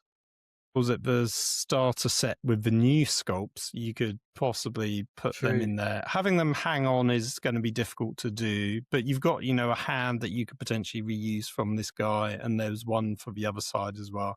I think you could easily do a little, like a sort of foot plate over the back wheels, so they could be stood on there, and then maybe you do like green stuff, a cable around their waist. So they're like hanging on that way, so they don't need to be holding on. But maybe that's too health conscious or safety conscious for an Ork. Maybe you just do little foot plates and have them stood on them basically, and then you have a couple more inside. So that way you've got guys outside and inside. Because I remember people were talking about in Gorka Morka, I think there was a rule that you could like put as many Orks in your trucks as possible. But if they fell off, they counted as falling off. Yes, if they fell off while you were moving it, they actually fell off in the game and like took damage or died or something like that. Would be quite fun to sort of almost represent that in the game. And I could almost see them with this doing once they've done a few more vehicles, maybe do a Gorka Morka spin-off, or a White Dwarf special rules for them or something. Yeah, I mean, you've sold me a little bit on the concept of them. I think the second one is a little bit better. Maybe I like the bulldozer at the front and the engine a little bit more, and that one looks a little bit more ramshackle, I think. Next up, we've got the mech. I hope they. I'd love to see. I don't know if they will do it. I would love to see them taking this aesthetic and applying it to the larger applying it to the likes of the battle wagon. Yes, yeah, I think it's a very old kit, but it's quite a large one, and I'd love to see them do that.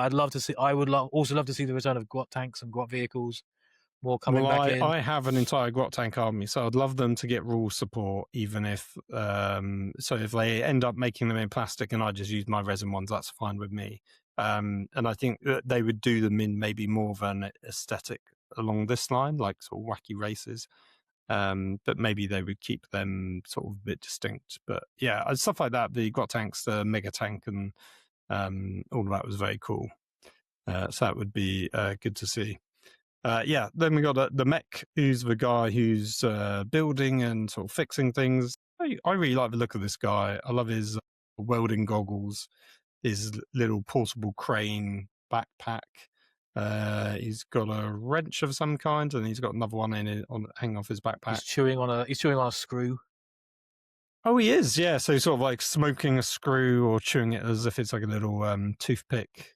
That's a good spot. I didn't actually see that. And then he's got some little, like arc welder gun, I guess.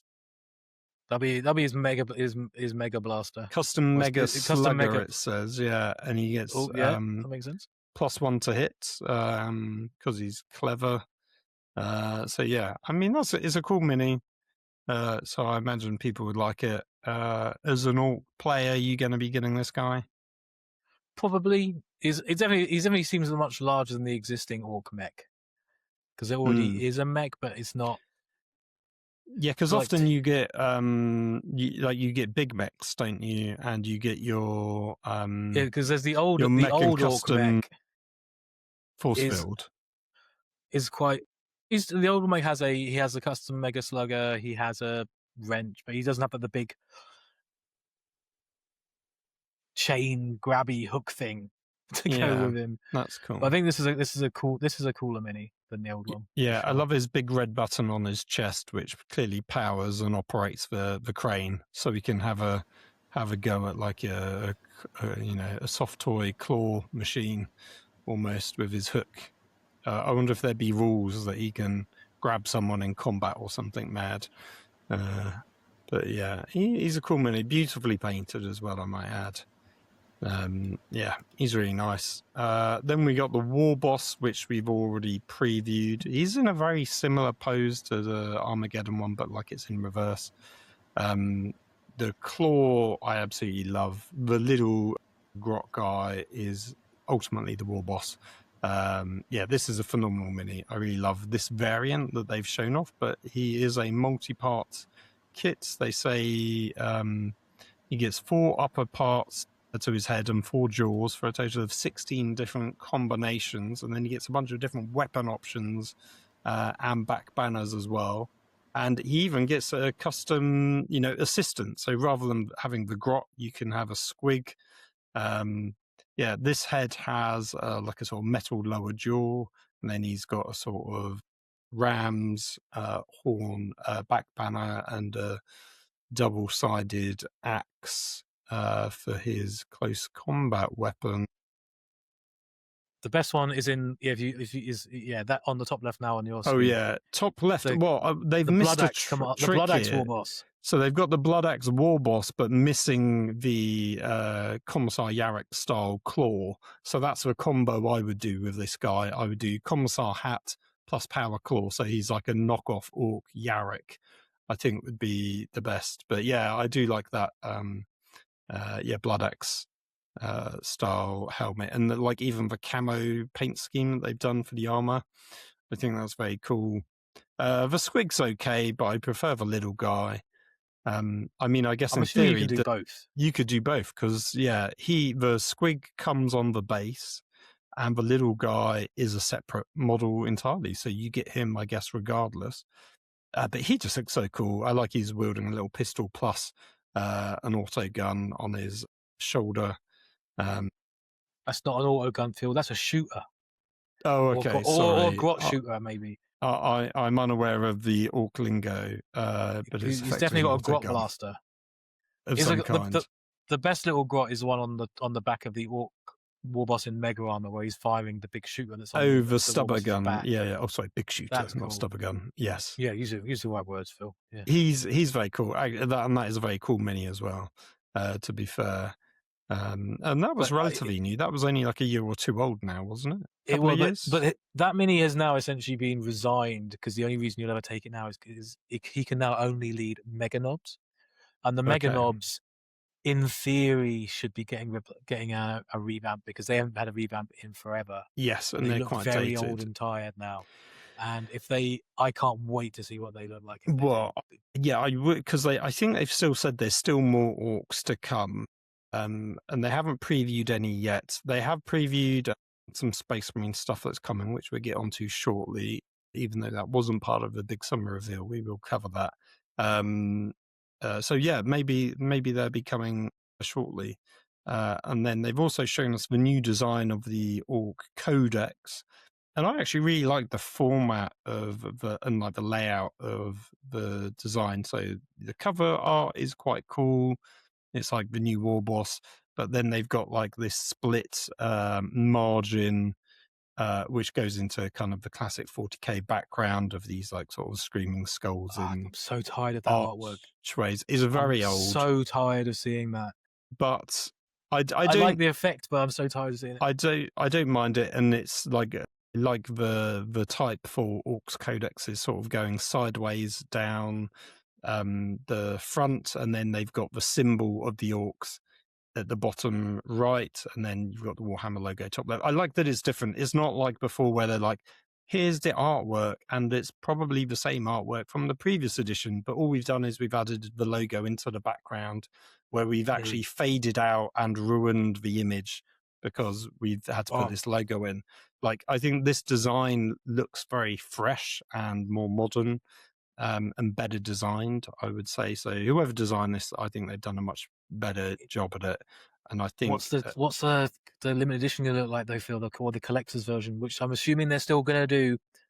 Is it going to look better or worse than this one? Because it was a bit. I'll level with throughout 10th. I never bought any of them in 10th, but it was a bit touch and go which one was better. Because some of the way the like collector's edition designs I thought were a bit ropey. Yeah, well, a lot of the collector's editions weren't they more classic artwork, if I recall. I remember they had different artwork, and I didn't. The font choice was weird. But enough about that. We're not talking about that because that's not what they showed off. I do think this looks cool. As much as I'm kind of bored of seeing that blacky, grey, bluey artwork of all the faces. I do like the treatment they've done for this cover. Yeah. No, it is very cool. It's different. Well, yeah, I sort of like that it's sort of distinct from other editions, which is good. Obviously, the spine still looks exactly the same. So, when you're lining them up on your bookshelf, maybe they will look indistinguishable from previous editions, but at least the cover is different. Then they previewed some of the rules, which I haven't shown here, but they talk about there's this rolled up mechanic, and that you get 15 detachments to mix and match between. They also talked interestingly that Combat Patrol, it hasn't got its own separate rules, that basically whatever Combat Patrol will be, we'll just use the detachments basically. So maybe you get access to those like 1 DP detachments rather than the bigger ones.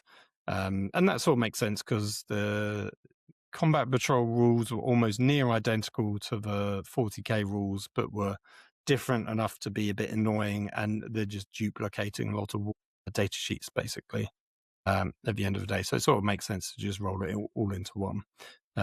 So yeah, it'd be keen to see what this looks like in terms of when it comes out.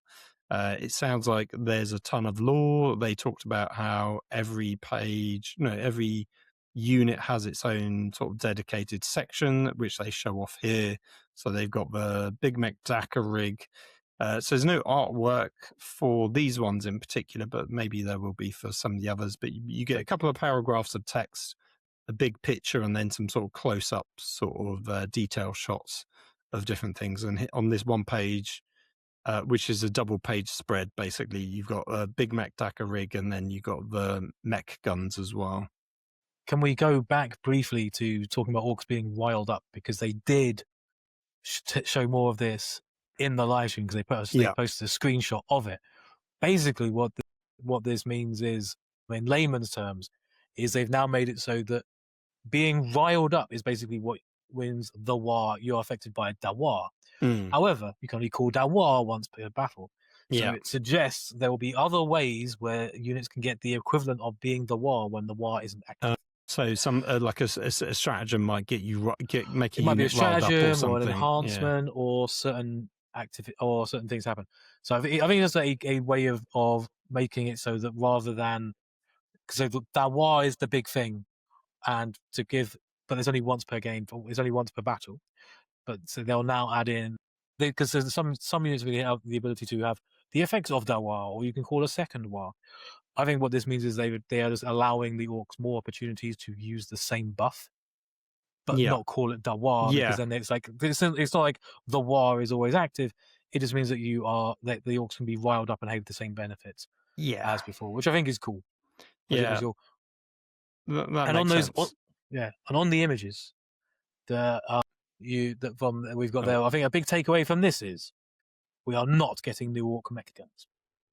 Well, because if the Codex has got the old images, it makes it significantly less likely that they're going to get new minis. At least before the Codex comes out. So not in this range refresh, but they might at some point. To be honest, they only came out, I want to say, 7 years ago. Like, they're relatively new in the grand scheme of things, but I guess maybe they're not quite as new as the current range, but they're not bad. I think they're fine. I think they're fine. But of all the things that might be getting a refresh, this suggests it's not going to be the mech guns. But yeah, no, that's fair. That's fair. One other thing I want to talk about, the book, because they talk about it's packed with painting tips alongside art and faction lore, with loads to read about the Ork culture, their main background, and a new collecting section giving advice for building Ork armies in 4 distinct archetypes, which will basically be maybe your different sort of sub-factions. And I think one of the criticisms of the previous codexes is originally the rules were baked in around your sub-factions. So, for example, Space Marines, you would have, you paint your Space Marines blue and they're Ultramarines, therefore they get given the Ultramarine specific rules and have access to these specific characters and what have you. And you still have that to a lesser extent where it's a keyword and you get access to units, but everything else is up for grabs. And in other editions, you can pick a mixture of regiments abilities for your guard, or pick a mixture of Space Marine factions. So it's like you could technically recreate guards that represent Catachan or represent Krieg, but there was nothing in the book telling you what they were. And it was only possible because you were an existing guard player. So what I like here is, for a new person, they're going, yes, there are these, as you were saying, blood axes, for example, and there's going to be beast snaggers, and they go, cool. Here are the 4 different main archetypes, the main factions that you can build your Orks as speed freaks or whatever it might be. And that they're actually sort of hand-holding a little bit for newer players. I think that would be really interesting to keep maintaining those distinct identities and subcultures, even though the rules themselves don't really have any effect on your army.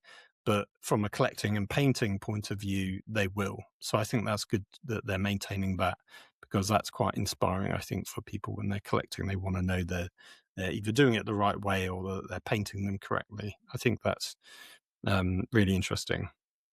I'm interested in how they're going to do that, because they specifically say 4 archetypes. Yeah, and there's more. And there's more. So I'm expecting those archetypes to be things like the Cult of Speed, or like a themed around the fast vehicles, themed around, and then one themed around maybe beast snaggers, or and then something themed around the mech stuff, like the mechs and vehicle, or mech vehicles, or something themed around. Or there's mechs and the dreads, that kind of stuff. Yeah, dread mob. I mean, there are detachments that they previewed. So there is like a dread mob detachment, for example, and there was like an aircraft one, like I think it's called Flyboys. So they are represented there, but it might be it's fleshed out more like that. Well, I think we'll see something more like that. So it could be a case of like a combat-focused army, and then within or like be like a more traditional like orc theme of like the Goths, but it could be like Goths and I don't know, maybe Goths and Beast Snaggers in the same thing if you want to have a more melee-focused orc army, or like a boys focused, and then the kind of units you would build for it. So the kind of so it'd be focusing around the kind of units you would acquire to build that kind of force. Within that, having the different types of paint schemes. So not just being, I would be surprised if it was going along the lines of, this is a Bad Moons army, or this is the Blood Axes, or this is the Goths. I think Goths is quite big enough, so it could maybe Goths is its own thing, but I could see it being more how you build, the kind of style you want to build your army with. True, because it talks about collecting and archetypes, which is maybe more about that rather than the cultures themselves. So yeah, no, that's a fair point. So it'd be interesting to see what they're going to do, because I think whatever template they're doing for this codex, it will be used for all the others as well, basically. Yeah, based on the War Boss mini, where it's like they've clearly built and painted one to look like a Blood Axe. Yeah, and one to paint. They've got one who looks like a Blood Axe very clearly. One who's a bad, and equally this could be the 4 archetypes that we're seeing here. Wait, where's my transfer sheet? See what's on the transfer sheet. On the transfer sheet, we have Goths, Evil Suns, and Bad Moons. That's it. So if there was 4, I'd be like, nailed it, boys. I know what the 4 archetypes are going to be. Yeah, but I don't. Is Blood Axes not on there then? Blood Axes are not on there. There is no imagery there's no transfers with Blood Axes stuff on it. Just Bad Moons, Goths, and Evil Suns. That could be the 4th one then, because it appears on the model. Like they've done Blood Axes there. Yeah, because there's definitely Bad Moon. There's definitely Goth. Yeah, who knows? It would be interesting. Yeah, because the main image is Goth, and there's Bad. Yeah, they haven't got an Evil Suns one, but then an Evil Suns one would be on it would be on a bike. It wouldn't be on foot. Yeah, fair. So, but then that's just I would be expecting the archetypes to not be tied specifically to subfactions. A subfaction, as we would call it back in the day. But I am glad to see Blood Axes getting some more exposure, because I really dig the Blood Axes. Oh yeah, especially like in the rules and in the new detachments. I think it's pretty sure it's a new detachment in the tactical brigade that you can now give basically you can give an orc war boss stealth and infiltrate. So you can, which enables you to, and it can then join a commando unit. So commandos can be led by war bosses now. But that might be because I wasn't paying enough attention in 10th, and you could do it back then. But I'm pretty sure it wasn't part of 10th. But we'll see. But I do like that you can do that now, and now that because otherwise I've always got my trusty commandos led by Boss Necrop. But now, if you want to do more Blood Axes, and I still maintain, even though all of these minis look really cool, I still love the Commando kit the best. The Commando kit is the coolest kit that has ever come out so far, in my opinion, without question. And I love that you can get that there is a war boss that you can customize to look out of the box. I can't remember the exact order in which stuff was released, but I feel like the Commandos was almost like the first of the new sort of style of orcs. I mean, I feel like the Armageddon box is like an evolution slightly up, and that the design is even slightly different. Kill team. Yes, because they faced off against Krieg. They came out at the same time as Krieg did. Yeah, but I feel like, but then we had things like is it the choppers, the helicopters? What are they called? Is it copters? Oh, the death copters, aren't they? Death copters, because they're quite new. They came out a few years ago, and they came out around the same time as the Commandos, but I can't remember. And that was like the first wave of new orcs. But I just because they redid the boys kit. Then I want to say, I could be wrong. And I felt that was around the same sort of time as the Commandos, Because then they did because obviously you got the Octarius orc themed terrain back then as well. So yeah, I mean, this is still probably going back 5 years, maybe. I'm trying to see when was the Krieg coming out? When did they come out? I want to say 2019, 2020, maybe 2022. Yeah. Was the Commandos? So actually, I didn't realize how new the Commandos are. Yeah. I thought they were older. Well, I found a handy spreadsheet on Reddit, which I'm assuming I'm taking it as God's honest truth that's the real stuff, because in 2022 was when they had a new war boss and the Commandos came out in 2022. 2021 was when we had all the Beast Snaggers came out. Yeah. 2021 was the Beast Snaggers. 2020 was Gazkul. Right. Yeah. So he was also new. Yeah. As his most recent scope. 2018 was all the Speed Freaks. We got all those vehicles. Yeah. And in 2016 was when it was the plane. 2014 was where most of the other stuff all was. So that's all old style. Yeah, the Deathcopters were more recent than those, I think. Death Dread and Killer Cans. We have to have new ones of these. They're quite was old. 2010. Oh wow, yeah. So the Battle Wagon was 2009. When was the? Because Captain Badrock was 2009. Storm Boys were 2009. So many of these models are so old. Yeah. Flash Kits was 2014. What else we got? Because the Commandos were first in 2006, but they have been replaced now. We are getting new war bikes. We've seen those. Yeah, that's true. The Orc, the War Banner and Weird Boy have just been replaced. But they might be replaced. There's so much of the range is really old.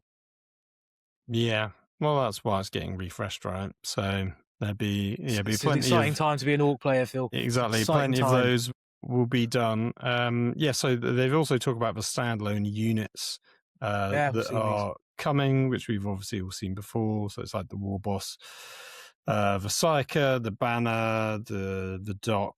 Was it the truck, the Dakarig, and is it the Big Boss? Yeah, Big Boss. Yeah, the Big Boss is with the penguin. Then an interesting concept, a command pack, which is a bunch of cards, which are your detachment stuff. So I guess it's got detachments, stratagems, and enhancements in card form. So you don't need your book and your pages to be open. And then a bunch of tokens to represent things, but who knows what they're actually representing. So some have exclamation marks on. Don't know what that means. Some have that's -1 to something, so maybe that's -1 to your battle shock. Another one seems to have a +1 to an exclamation mark. One says something with what looks like movement, so maybe that's when you've advanced or you can double your movement. Maybe there's ones with lots of skulls. There's one that looks clearly like you're charging. There's, I guess, hidden tokens because it's an I with an X in. A bunch of tokens which might be generic things for core rules, but orc themed, like, oh, this thing's been battle shocked, or this thing's made an advanced move and I just want to remember it. Or it's orc specific things and they maybe relate to actual orc things as opposed to core rules. Because it says double-sided tokens to keep track of important statuses like stat penalties from unit rules. Okay, so stuff like that, I guess. It would be nice if it also included tokens for things like battle shock and sort of more generic stuff as well, but maybe they're just sticking with orc stuff. I suspect it'll be quite expensive, but who knows? It looks like it's just another pack of cards. Games Workshop are big on their packs of cards. Yeah, and as you've said, cards will just get a bit faffy. I mean, personally, I really like the app for my detachment. Although saying that, when I play AOS, I still use the cards a lot for reference, just because if there's space on a gaming table, it's great. When you're playing a tournament or something, there's not really much space, but there's normally a little bit of table space where you could put them along. The only issue with any of these cards is they're only as good as they are correct. Yes, so the detachments, if they get updated or instantly go out of date, that's pointless, which is why I'd almost rather just the tokens be on their own. But I guess that's not enough value. But I mean, if it was a token pack and it was a $5, I'd be like, fine, I'll pick it up for whatever army I've got. If it's £15 for a set of cards and tokens, maybe, but could be expensive. Yeah, as you say, they could go out of date, so that's a good point. Interesting. Orc dice, apparently no photo of this, and they just say cast in green with red pips and a faction logo on the 6. Great, but clearly I not got a new set of Orc dice. I mean, these will be interesting because whatever these are, they're the first of the 11th edition dice sets. True, so you'll get to see how many how they in do there. packaging. I've still got a unopened, because I've not had a chance to use it yet, the Armageddon Orcs dice. So I was just trying to see where there was. I can't, and they are not immediately available to check. But I do have them. And I was looking forward to using them. But now there's another new set of dice, so I'll have even more Orc dice, and which is handy. Because if Orcs are anything like they used to be, you need a lot of dice when that 20 boys gets into combat. That is true, and I think currently aren't they selling them in sets of like 14, which is a weirdly low number. They're a weird quantity. I think they should be in 20, because that's a squad of 10 shooting twice. Feels quite average for most armies, but they're not, because I think when it comes to the product of a square, as you say, 16. Each Orc boy has 3 attacks. Yeah, so if you've just got a standard squad of 10, that's 30 dice you need. No, well, 2 packs will get you covered then if they're 16 each. Yeah, but they're not cheap either. They're like £25 a pack, probably. I would say. Well, who knows? I want to see what they look like. But they're in green this time. They're not black, so it'll be interesting. Green with red pips. Yeah, that will be interesting. And then they talk about the Siege of Deathmire, which is ongoing, which will probably lead us nicely onto the first reveal of the Siege of Deathmire, which we will talk about in a second. And that's it. So we'll quickly do a transitional noise onto the first of the Siege of Deathmire reveals. Transitional noise. Week 1 results. Imperials clearly won, it seems. Well done them. But what we got is Space Marine Outriders. Obviously, we've had Outriders for a while. They came out many a year ago as part of the Indomitus range. They were easy build kits, and I believe they were quite uneasy, notoriously, to build. This top section along the bike had lots of mold line issues. So it was quite difficult. This set, so you get 3 Outriders. They are not in the Khan style floating, which I think is instantly disappointing to me, because I was hoping that would be a new direction. I've said it many times, Primaris should all be hover. They shouldn't have wheels whatsoever. They should just embrace that floating technology. The bikes and the ATV should never have been bikes and ATV, in my opinion. So when they did the new Carnon jet bike, I thought that was really cool. We're not getting that here. It's more Outriders, but you do get more weapon options. So you get a sergeant with a plasma pistol. You can also have a regular guy with a chainsword, which is as to be expected. You can have another guy with a chainsword, sort of exactly like your easy build box, but you can also have optional heads. So you get some bear heads. You can have a thunder hammer. You can have an axe and what looks like a mastercrafted or a power sword of some kind. And that's it. That's all you get in that box. Did you mention the scabbard? There was a scabbard for the chainsword. Does that not come on the easy build? I'm pretty sure it doesn't, because I've seen those before somewhere. So if they don't come there, then they're in one of the other sets, I believe. For some reason, I don't recall. I've seen Space Marines with scabbards before, but I don't think. I think that's completely new. That might be on the Heresy bikes. Maybe I'm thinking. They definitely exist somewhere. But yeah, the chainsword scabbards is kind of cool. I think my issue with it is one. This isn't a new model whatsoever. If this came out 6 years ago or whenever the easy builds came out, because normally when you get an easy build, because it's in a box with Indomitus, a lot of them got a full complete multi-part within that year. If it came out then, this would have been completely fine. It would have been to it be expected. But what I think most people have now is the people that wanted Outriders as an experienced gamer already own Outriders and had to deal with the easy build ones, and of which they had lots of duplicates and had to either like convert them up. So this is sort of maybe appealing to people that maybe didn't have those originally. But I think the poses it's a very low effort design, right? The bike sculpt already exists.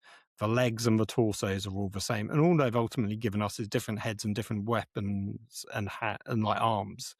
Like they haven't changed anything else. There's no cool poses. None of the bikes are like leaning to one side or like the legs are down on the ground, which could have been interesting. There's no different weapon options. Like it's just bolters. Like there's no like upgrade sprue to turn them into Darkwing for you mean the Ravenwing? Ravenwing for Deathwatch, Dark Angels. That's it. Get my words correct. So, like, there could have been like different, capes or head options to make them look more Deathwing themed. And they do look slightly different. But what's also interesting is that there's no different marks of armor. These are all Primaris Space Marines. So you're getting your Mark 10 helmets. There's no, Mark 7. There's no Mark 7 helmets or shoulder pads or chest pieces like we've seen with the Intercessors, which makes me think that this kit was designed a while ago prior to Games Workshop deciding they're going to do different marks of armor and the new Intercessors, and that they've gone, we'll just roll these out now. That's my general take. So this is a bit underwhelming, I would say, overall. But if you like Outriders and want more Outriders, you will, I guess, be happy. I think they look a bit different to the originals, but the original ones. But I also do kind of think that if you were going to be giving away additional reveals randomly on a random Monday because of the ongoing campaign, what better mini to use than this, which isn't going to have a massive impact? The most underwhelming release. I hate saying that because someone's clearly designed this, and they've probably done a lot of hard work that is not necessarily easily obvious. Because I would assume this is a much better kit than the current easy build one is. I assume in terms of building, it's maybe it goes together a lot better. Like even if they've just done that, I suspect lots of people will be happy with it. And like I said, lots of people like the current kit. Like I've just never been a fan of the bikes in general as a sort of premise for Space Marines. It's just a bit silly, if I'm honest. But 40k is full of lots of silly things. But my brain cannot comprehend Space Marines on bikes. It's a bit naff. Doesn't feel very 40k to me, but obviously it does for some people. What's that Belisarius call meme where he's like, make it fly. What about this thing? Make it fly. What about this thing? Give it wheels. Yeah. It's exactly that. It's like, no, make it fly, just make it fit in. And they've shown you that they can design really good jet bikes. I think maybe they want the concept of the jet bikes being really exclusive to that one Ravenwing character and the which is White so Scars bizarre because Khan guy now. We'll say that for all we know, there is another one coming out. Like a completely different flying jet bike unit, maybe. Jet, and there'll be an actual jet bike unit coming. I mean, that would be so much cooler than this, but maybe they would do that and they go, well, we don't want to just completely replace it, so we give you both options. But yeah, I also, this is from a release standpoint, great for Games Workshop because no 3D sculptors is really copying this because they've already done it, because this kit already exists. It's nothing new that people are going to knock off the design and 3D print because they're already doing it. So it leaves the more exciting stuff to come closer to the release window of the actual miniatures. It's what you mentioned, how it's only bolters. Why isn't there like the option to make them plasma weapons, for example, the Dark Angels? We don't know they don't do that. All we know is what they've told us, what they've shared. Ooh, this way. Okay, so the idea that they'd have a multi-part kit, that the only real difference is you can give the sergeant which, let's be real, the only real difference is what they're saying is that the sergeant can get different weapon options. That's basically the only thing. That doesn't. Part of me feels like, well, why would you refresh this product in the range if that's the only change you're making? Well, my reasoning is they designed the multi-part kit back with Indomitus, and for whatever reason, they just never got around to releasing it. And now they've gone, oh, we would just put it out now. Like we did the R&D, we did the design work. Let's get our money back by putting it out into the world. Let's do it now, even though it's a couple of years too late. Like I said, if this came out shortly after the easy build kits, when Outriders were really good in the game and people were desperate to get hold of whole units of 6, this would have done really well back then. But now it feels like no one really cares about Outriders anymore in quite the same fashion. I don't know. I think I would say we could still hold out that there may be upgrades within this kit. Interesting, but then why not just show it off? Because they're waiting. Why would they want to show off right now at this point in time? That, I mean, for all we know, we the community messed up, and we're supposed to have the Orks and everything because they're the ones who've got the new codex, and we want to show more about it. But the Space Marines are winning, so no, I know, throw them a bone. What can we show them? We didn't expect them to win. Show them the Outriders, but show them the Outriders but don't show them everything. The Outriders.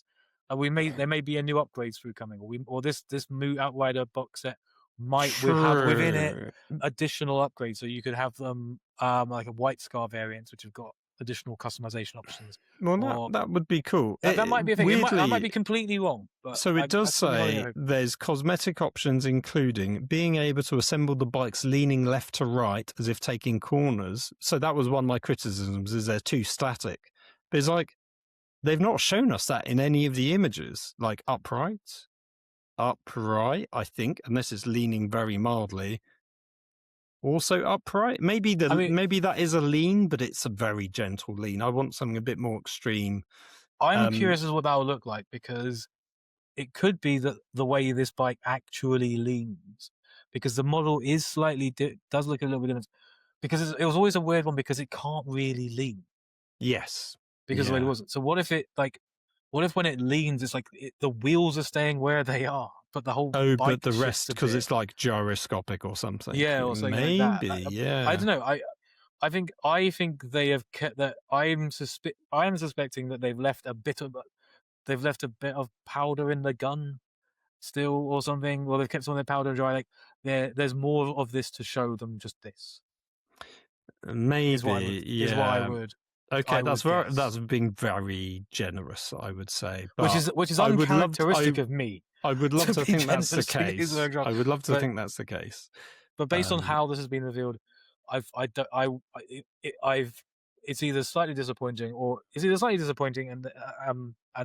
but there's more to come with a larger reveal of the new Space Marine range when that happens, or it's just slightly disappointing. Yeah, I completely agree. Basically, it'll be interesting to see. Yeah, I think all of our summaries are, this is relatively good. Let's say this one, but I want to see more. Whether it's more detail, what's on the other side, what's this thing made of? More close-up pictures. Want to see it in person. And this is, what other options are there, if any, or have you shown us all of the options? In which case, is a bit disappointing. But it's a bit odd that if these really aren't the leaning ones and there are leaning options available, or maybe different weapon options or whatever, like why wouldn't they have shown us in this, one as a release? Because this is the one, normally you get one article per unit. They don't tend to go, here's a thing we previewed earlier, but here's even more options. Although caveat, they did show us the Ork Warboss multi-part kit now, and they did also preview it months ago, but that was because of a leak, so they only just wanted to say we had it and it existed. They didn't want to show it off in full, so maybe they're doing that here, and this is meant to be a tease article rather than the full. It could be a lot more exciting article. it could be a lot more exciting than it looks right now. I think the unfortunate reality is it is a little bit. Oh, okay. It's not the most exciting of reveals to come as a result of what's going on with the campaign, but then maybe it's not supposed to be, because right now it's like they're talking about the Orks are the big thing. So Ork players get some points in that campaign system. Yeah, we want to see what pesky beakies. more Orks look like, basically. Yeah. I want to see a new killer cans or a new Death Dreads. God forbid they do a bundle of them where it's a Death Dread and 2 killer cans in a box. I can see him doing it. I'll probably stick by it. So week 2 is fighting in the cloisters. It says in terms of the battle of Armageddon in Deathmire. It'll be next week. There'll be another reveal. So we're getting one reveal a week, I guess, for however long this goes on for. Which I can't remember. Is it 3 weeks? So there's 3 areas. So I'm guessing it's 3 weeks. A good point. That is a good point. Yeah, because I guess secondary battles. So I assume that's the one we've done. Yeah. So whatever that zone was. Is that the Tempestos Victorum line? Maybe that was, which is Imperium. So there's 2 more to fight over. So as you're right, for 3 weeks. Basically means we need to get a game of Warhammer in and submit some results for the Orks, Richie. So you can win that game in the next 2 weeks, basically. Anyway, anything else you want to say before we move on? Well, only because we are fighting over the Hive on Armageddon. I finished reading the Hive. I was finished listening to the Hive audiobook this week. It's incredible. I highly recommend it to everybody who's into Warhammer 40,000. Oh, true, but that's a generic Hive, not a Hive on Armageddon. It is not a generic. It is Hive Sacramentus. It is the Hive. Where's that? On Sacramentus. Oh, okay. Not on Armageddon, though. It's not on Armageddon. No, it's a Hive. It's a Hive. But it's a Hive. But it's the Hive. But it's the Hive, all that is. Okay, nice. And it's good. Plenty be your light, brother. Great. I'll have to listen to it, and then we can do a book club episode where we talk about it. Some people will appreciate that reference. Others will be like, "What's he talking about?" I'm sure. Nah. Anyway, with that said, we go on to the next section with a transitional noise. Welcome back to the Underhive. So interestingly, Necromunda is coming with a reboot of sorts. It comes with a brand new core set. It's called Necromunda Skirmish, which is wait. Sorry to interrupt. It is called Warhammer Necromunda Skirmish. All important. Have that Warhammer. Because Warhammer's not been at the top of the logo before, and now it is. Oh, okay. Yeah. No. Good catch. I guess because everything needs to be branded Warhammer, basically. And every Necromunda box has always had a different sort of tagline. So we started off with Necromunda Underhive. Then we had, I think, was it Necromunda Ash Waste or was it something else and then Ash Waste? I feel like it was Necromunda. It was just Necromunda, and then Ash Waste was like a proper big expansion because that's what they added in all the additional walls. Yes, because you had Necromunda Underhive, which started off with just the sort of card tiles. Then they introduced more rules with some verticality, which is where the Zone Mortalis stuff came in. Then they gave you Ash Waste, which was out in the desert. Then I think the next one after that was the last one, which was the Hive that's really ruined. And I think they had Hive War in the middle. because the original box was Escher versus Goliath. Yes, which is what I had. Hive War is the current. What is the sort of current? It's out of stock now. Was the most recent big start box, as it were? That was Escher versus Delac. Yeah, and then there was Hive Secundus. Which is the derelict one with the sort of mutated gene stealers, basically. That's where the gene stealers are taken over. And there's also the closest they've got to Spire Hunters from the Vansar. Yeah, and what was good about all of them, and the good thing that I always loved historically with Heresy and the specialist games department, was that the games never really had new editions, or they did, but it was very rare. So the edition cycle of the Heresy 1 lasted forever, but then Heresy 2.0 lasted no time at all, and now we're on Heresy 3. Blood Bowl's been going through several iterations. And that cycle's been getting quicker and quicker, it seems. And then Necromunda's always had these big boxes, but they've never really invalidated all the other rules. They've updated things occasionally, but it basically meant if you were playing Ash Waste, you were playing almost like its own campaign system. But the core rules of Necromunda were the same pretty much between the very first box set, which was N17, I think, is when it came out. So 2017 is when that came out, all the way through to Secundus. Pretty much the same rules, although they did release a separate core rule book recently, like a few years ago, which was slightly updated with a few things. But the problem with it was that you had so many different books of campaign books that it was a bit overwhelming if you wanted to collect them all, or you just didn't really know where to start. And there was a lot of third-party sites that really helped with that in terms of looking up the rules, or like Munda Manager, which was running a campaign. That was really great when we did our Necromunda campaign. You've done 2 Necromunda campaigns. I've done one. I got to join them, the second one, which we never quite finished, sadly, but it was really enjoyable. And it feels like this is the first time where this is a reboot of the core rules. So it'd be interesting to see. They say they talked about streamlining the rules. And I think the general consensus I've seen online is no one wants a new edition. People like me enjoy the fact that the game is going to be the same and all the books are still valid, even if it's a bit of a mess to find things. I'm sure there will be people that are positive about this. Let's have a little dive in terms of what you get. So you get 2 new gangs. So you get Escher and Goliath, but they're not just the generic ones. They're sort of more specialized. So you get Escher Blades of the Matriarch and the Goliath Forged Smelters. So you get 8 plastic miniatures in each one. And they basically got different stuff. To me, these are basically kill teams of the gangs, where each model is much more unique, but each model is pre-built in a set monopose way, whereas the old kits were much more versatile in terms of how you built them, and you could load them. You could do your loadout in a bunch of different ways. I love these sculpts, by the way, of the Escher. So the first girl, she's got sort of punk haircut with feathers in. She's got a whip. And looks like she's going to grab her pistol. You've got another lady with like these 2 spiked gauntlets, so she's going to punch someone to death.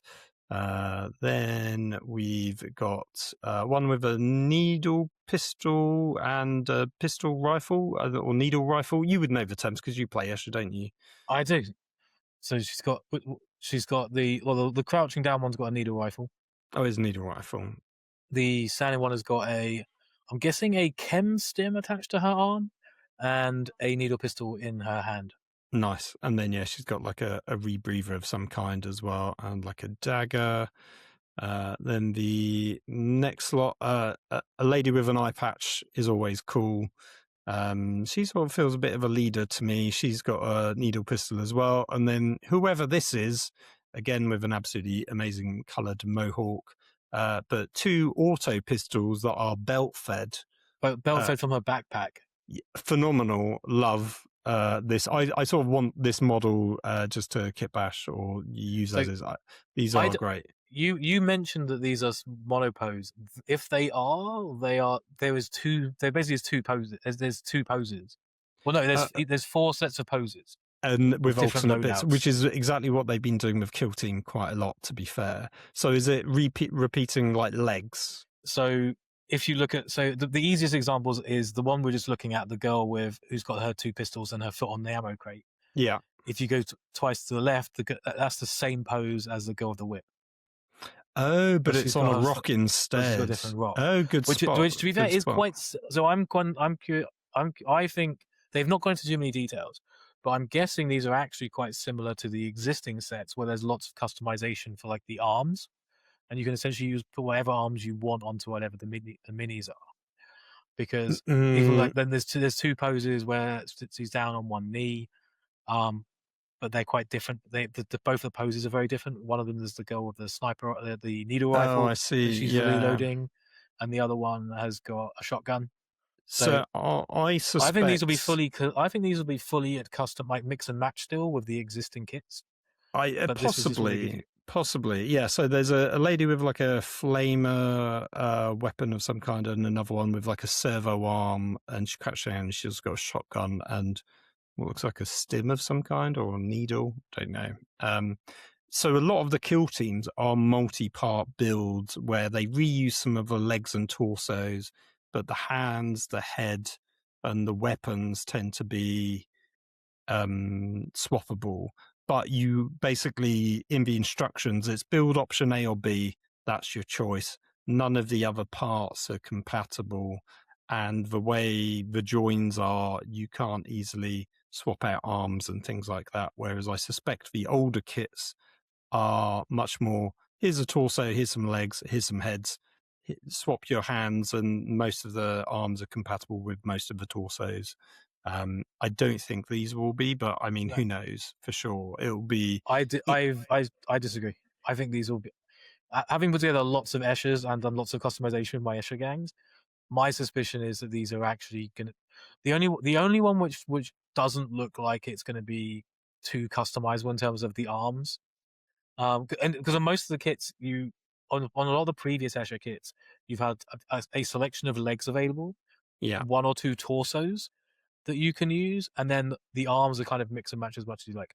The only one of these that looks like it might not be mix and matchable is the one that you thought was the captain with the eye patch girl. Oh yeah, where she's got like the cloak over her. That's the only one that kind of looks like it wouldn't be able to have whatever arms you wanted on it. Fair. Even like the one which has got with the 2 pistols there that we can the 2 auto pistols you can see there. That's really cool pose, but you could in theory still put whatever arms you would want on that model.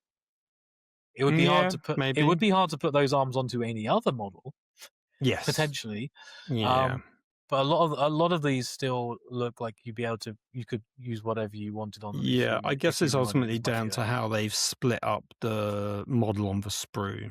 So it might be it's compatible, it might be it's not. I mean, the specialist games department, especially if you look at Heresy, are very good at making everything compatible with everything else, especially when it comes to the Space Marines in Heresy.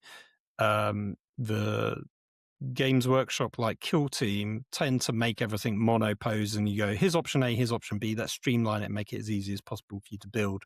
But then to convert things up, you've got to just cut things up, basically, or assemble it, then cut it up, and use green stuff and stuff.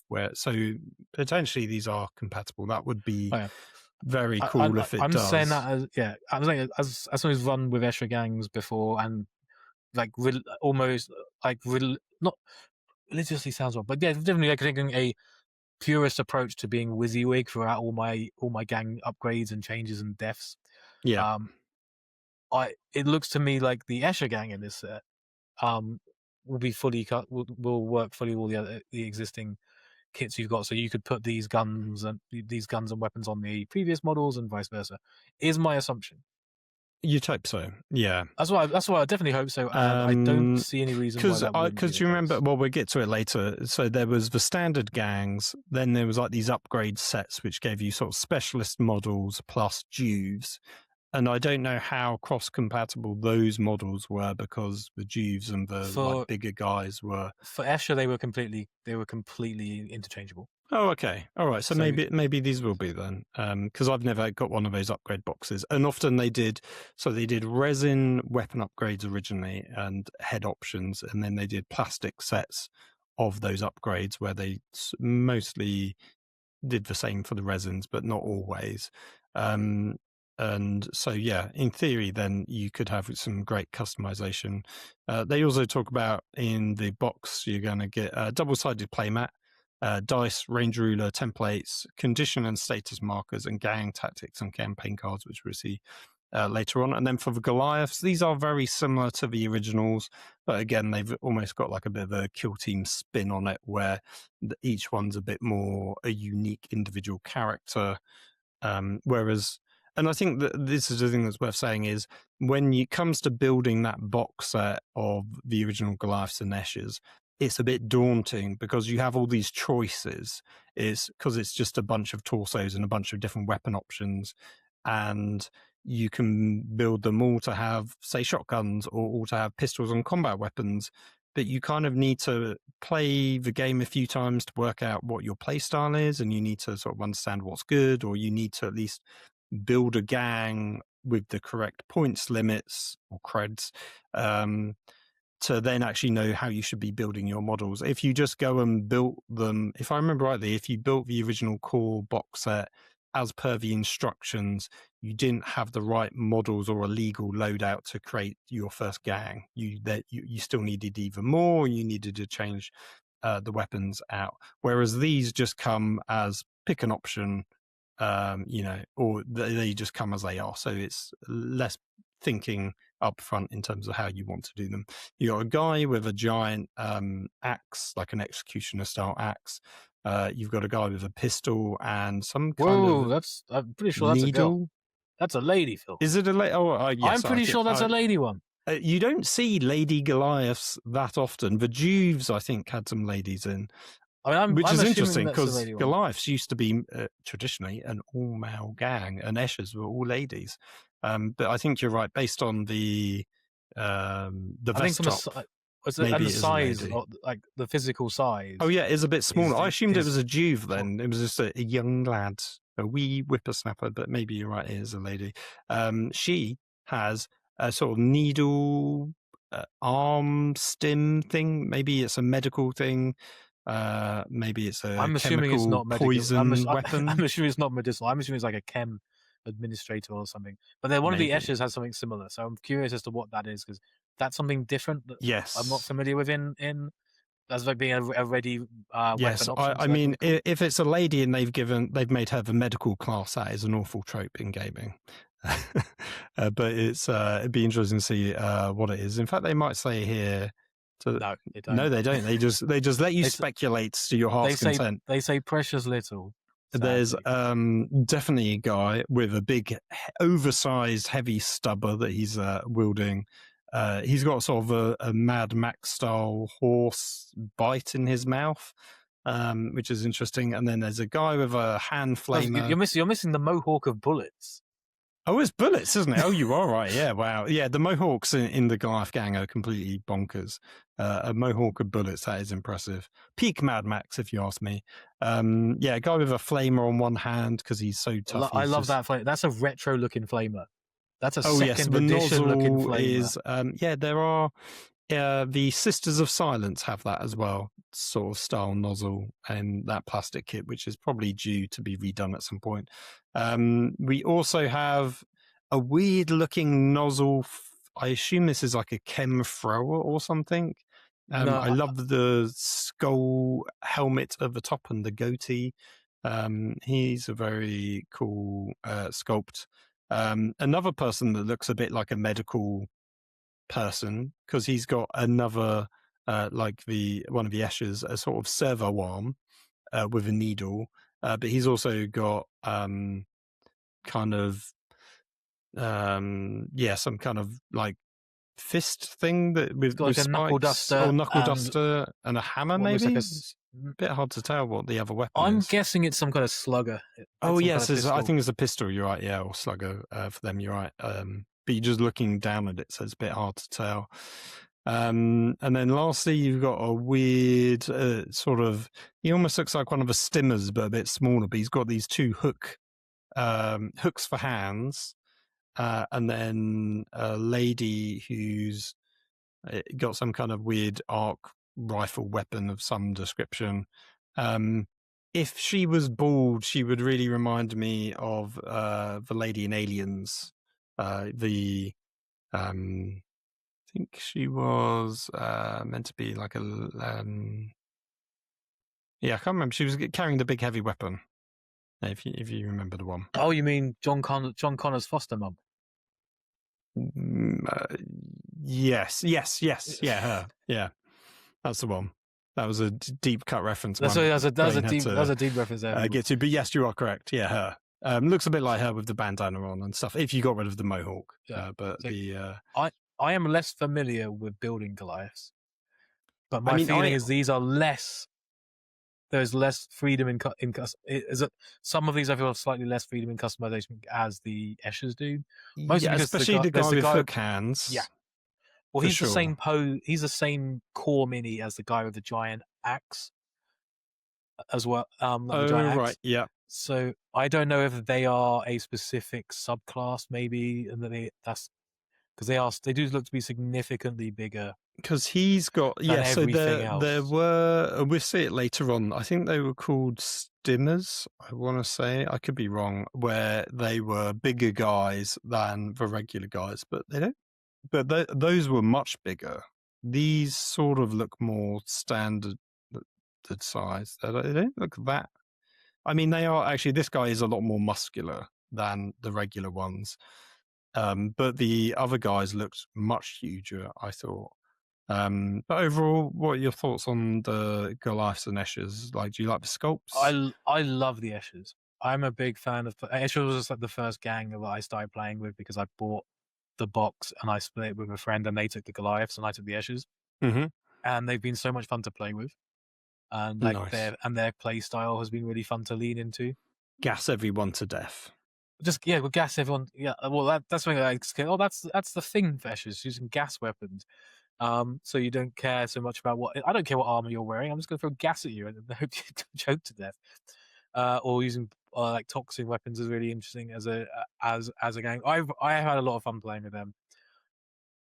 What's annoying me is I was thinking for my next gang I won't do Escher, but these minis, it's very specific, like the Akimbo mini, which has got the two auto pistols being that one's behind. Yeah, that one's that's very amazing. Cool. So I'm like, maybe I'll go Escher again if we do another campaign. But I do like the Goliaths too. The Goliaths look really cool. I can't wait to see what the other gangs all look like, if they're going to give each gang like a new kind of treatment like this. I think so. So if we go down, these look fantastic. Of this new release, like the minis, I've got no issues with whatsoever. Yeah, the models look fantastic. They say so. New core rules which update the game to be quicker and more streamlined, which no one really wants, I think, in Necromunda, but more balanced, which people probably do want because the game is notoriously unbalanced. Campaigns have been tweaked to offer more flexibility to players, and dice rolls have been changed so each role in the game matters. I mean, I thought each game already matters in terms of roles. Yeah, it's a really weird. What does that mean? Yeah, that statement's really weird when it's having. Yeah, making which dice rolls didn't matter exactly in the past, unless it was you were constantly rolling and never hitting and things like that. So, or maybe they're talking about things like the after action tables because they're not having enough impact. So it's like maybe things are a bit more extreme in terms of what they're going to be able to do. My hope is that whoever wrote this article just did it with not much information. So it's going to be it's quicker. People like things that are quicker. Right? Yeah, quicker, streamlined, balanced. Those seem like generically good things to say about something. That's what we put in this article. I think there are probably some rules that you can consolidate or streamline because they're so rare. They don't need to be that complicated.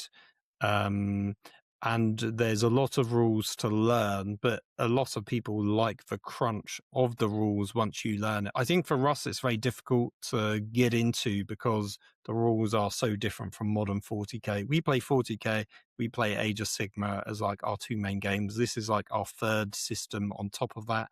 I've occasionally played quite a bit of Kill Team. I think you and Dan have probably played more Spearhead. I've played a bit of Spearhead, although that's very similar to, Age of Sigmar main rules. We all play a lot of Warhammer games, and having multiple systems in your head is difficult. So having it being a little bit more streamlined is probably more beneficial to us.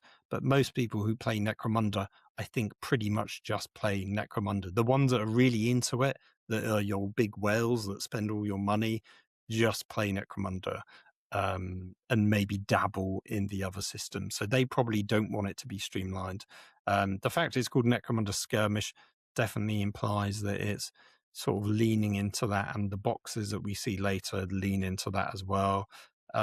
What's interesting is they're saying it's all being available separately, but these tokens here are plastic rather than cardboard, which I guess is a nice sort of quality of life because the card would wear down from a lot of play. But the templates are the same, and the hard plastic rulers are similar in design to the ones from Skaven Tide. Well, that's different. We've not had those before in Necromunda. We've not had exactly those ones, and we've not had them in Necromunda before. I kind of wish they would update the templates. Not necessarily for Necromunda.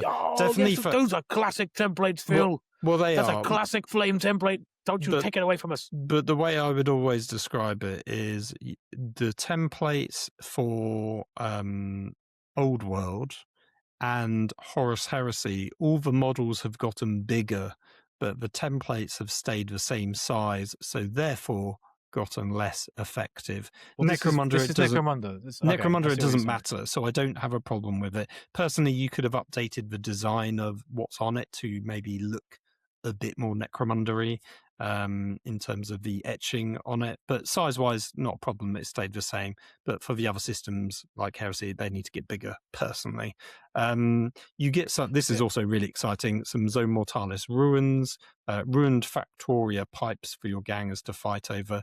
These are perfect for Kill Team. These are perfect for boarding actions, which I have a lot of terrain for. So I would love to get these just to decorate my boarding actions terrain, which I want to also be compatible with Necromunda as well.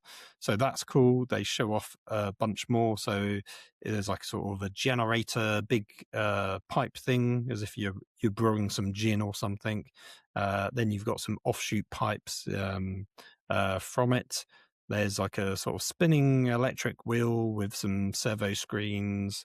There's a mini steps that go up and over the pipes as well, and you've got pipes that go in all sorts of different directions, very in keeping with the existing terrain that they've done. Some of them, like the spinning wheel piece, is very similar to what they've done for boarding actions. Some of that terrain is very similar to that. So I think this is all very exciting, and it looks all very cross-compatible with, I can't remember what it was called. There was a set in Necromunda which was this big, almost like a four-way screen, and it looks like these things would actually plug into that. I think in terms of, it looks like it's designed to be compatible with their existing terrain, basically. But yeah, these things here all look phenomenal, like so much detail.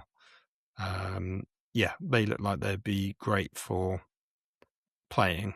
What's your take on the terrain? I'm intrigued in like what they're planning for the game system as a whole with this kind of. So it feels like they're trying to make it bigger and more successful, maybe, when they're talking about simplifying or making it the game, making it quicker, etc. But especially looking at what they're giving you in the box now, that you're getting like a map, and you're getting some terrain. It's a very different look to how it's most games of Necromunda look. Open.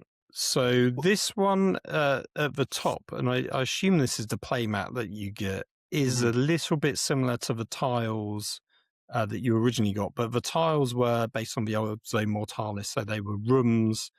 So they had more like distinct entrances and walls, whereas this looks like it's completely open, and then there's a couple of like blocked out black ones, which kind of give the impression that they're falling away into nothingness. So you've basically got a giant play mat, which is completely open. Some squares are blocked off and basically impassable terrain. And then you're just having some light, very light scattered terrain on top to sort of block line of sight, which is a bit more modular, but nowhere near as interesting, but much more open and less restrictive. And there's no verticality to it. But all of this stuff will be compatible with the older stuff. So I assume they've just done that for the purposes of the intro box, basically. I like it a lot because I think it gives a different. In the video when they show it, it does almost look. I think some of the imagery they use in the video in the trailer aren't the best because it almost looks a bit sparse. Yes, because it's quite a large mat and there's not much they put on that when they do in the video. But I do like the idea of changing the game so it doesn't, because after you play a few games, it does become all very Zone Mortalis-y. You're fighting over the same corridor, so you're always running through corridors. It's all very, very cramped. I wonder if this is trying to make a different style to how a game's supposed to play out, and give it a different look and feel. Yeah, and if that's the case, that's really cool. I think that could be really fun. Because originally it was the square cardboard tiles. Then it was the Sector Mechanicus terrain came out specifically for. Well, no, it came out for 40k, but then Necromunda basically adopted it, and then you have this much more open themed stuff. But then they did the Zone Mortalis, and they've just lent into that ever since. So if you had this with Sector Mechanicus terrain, it would be verticality, but much more open, I think. Whereas I think the Zone Mortalis stuff is a little bit cramped and too confined sometimes, at least the way lots of people build it, because they don't want to make it shooting galleries. I think what is interesting actually in this photo down below, you can see there's an extra Goliath hanging out at the back that is completely different from all the others. So this is clearly an extra character that it might be completely new. He might just be an alternative build that we've not seen in the ones that they've previewed, because he's completely topless, which is a bit like the Hook guy, but the arm is sort of, he's holding something over his shoulders. So that's kind of interesting. He does look a bit different. I don't recognize that. I think he's going to be an extra character coming along. I would say the general thesis of how specialist games have been working, they started off doing some very core things in plastic, like the gangs, or the Space Marines for Heresy. Everything else was in resin upgrades, and over time, everything is shifting to plastic. In part, I think due to taxes, due to environmental levies on resin, but also the games are big enough to sustain plastic now, and plastic's so much more profitable. There's because it's all automated as a process. Whereas resin casting is a much more hand cast process. There's only so much you can do, and there's a lot of terrible quality control around it as well in comparison to the stuff in plastic. So I think the shift we're now seeing, especially in like Horus Heresy 3rd edition, everything's coming in plastic. Like even with the old world, all the new stuff predominantly in plastic, very few characters in resin, but some in resin. They still do that, and I think that's what we'll be seeing with Necromunda. The Lord, whoever it was, looked like he was in an old man that was dead. He was, I think, the first character in that Secundus campaign to be in plastic. He was the first Necromunda character in plastic, and I think we'll see that going forwards as well, basically. Then we get the Necromunda gang tactic cards and campaign and scenario cards, which historically always sell out and never come back for forever, almost. So these will be, if you want to play Necromunda on a regular basis, these will be quite useful. If I remember rightly, there are like third-party places where you can sort of do print on demand or print out your own ones. The tactics, The campaign and scenario cards, that's a new thing. I'm pretty sure that's new. In the new world of everything has to be in a card deck. Everything has to be in a card deck. That's what worries me about this. Is I've yet to be convinced that that's a good way of the game systems being. Yet they're all running with it. Even before it's been proven. Is it because it means you can be like, cool, I've shuffled my deployment zone and here's this, and then I've shuffled my mission and it's this, and here's a twist? Because that gives you more options than a standard, here's 1 or 2 pages describing a mission, and that is the same mission every single time you play it, other than maybe the deployment zones. I will say this might give you more randomness, basically. What I will say is that having to flick between so many different pages and in the books for what the campaign missions are and how they work, this could be really good and helpful for Necromunda. Assuming you don't lose anything. If the cards is like, it is like, here is one card, and on that card it has everything you need to know about the mission you're playing on both sides of it. That could be really helpful than flicking through multiple books all the time. Could be, because that was one of the biggest challenges. Yeah, playing a lot of Necromunda was how many books you needed, and then flicking between stuff them all. Was. So I would say here's when the last big campaign I was playing, it's like I'll have my Escher book, I'll have the core book, and then I'll have the book which has got the campaign missions we're doing. That's a lot just to have on the table to be flicking in between. But also, to the extent I had to have a PDF of the rule book. Yeah. Which I legally own the main book, if anyone has going. So, yeah, I do have the actual book, but it was so much easier to have a PDF of the book and search for the keywords I'm looking for if I'm trying to find a rule. Yes, that's why I had that. So, if I want to be. I stand by what I said. I'm unconvinced by everything switching over to card decks so far in Games Workshop campaign systems. However, I am hopeful maybe this could be really good for Necromunda, because that was a problem. That is one of the problems that I feel it does need to solve, is how many different books there are. Having the mission rules in like easily accessible places, I think, is a very good thing. So I'm hoping that's what this is. Yeah, I would say the Specialist Games Department in general has a terrible record for layout of rules, stuff being scattered everywhere. And like I said, when we were playing the last campaign system, you would roll on a table, it would tell you to play a mission, and you did not know if that mission was in the campaign book or one of the core missions in the core book. And you would be spending 10 minutes flicking back and forth going, I can't find it anywhere. It's in one of these 2 books. Where is it? So stuff like that was bad. To be fair, that was partly because Spike picked a really awkward campaign for us to be doing. No, okay, maybe that's his fault then. I wouldn't say it was his fault, because we were doing. It is a because we were doing the Dark Uprising. We were doing the Dark Uprising campaign, where there's different versions of the Dark Uprising campaign. That's because true. there is the so there was this will be relevant. This will be relevant to Necromunda nerds. Because Dark Uprising was a version of the game. Like a big box. There's a big box called Dark Uprising. Forget what was in it, but it had a set of the rules and the Dark Uprising campaign in it. That campaign was then Enforcers and not Flesh Eater Corpse, the Corpse Grinders. Cool. So that was one of and that was the original Dark Uprising campaign, which was very streamlined, designed just so you're using the minis in that box. It was then a updated version of that campaign, which was used in there was a book.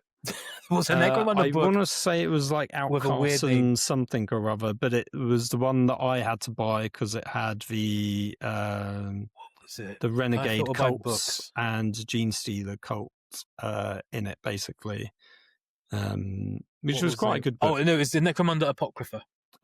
No. Yeah, it was the Apocrypha. Okay, so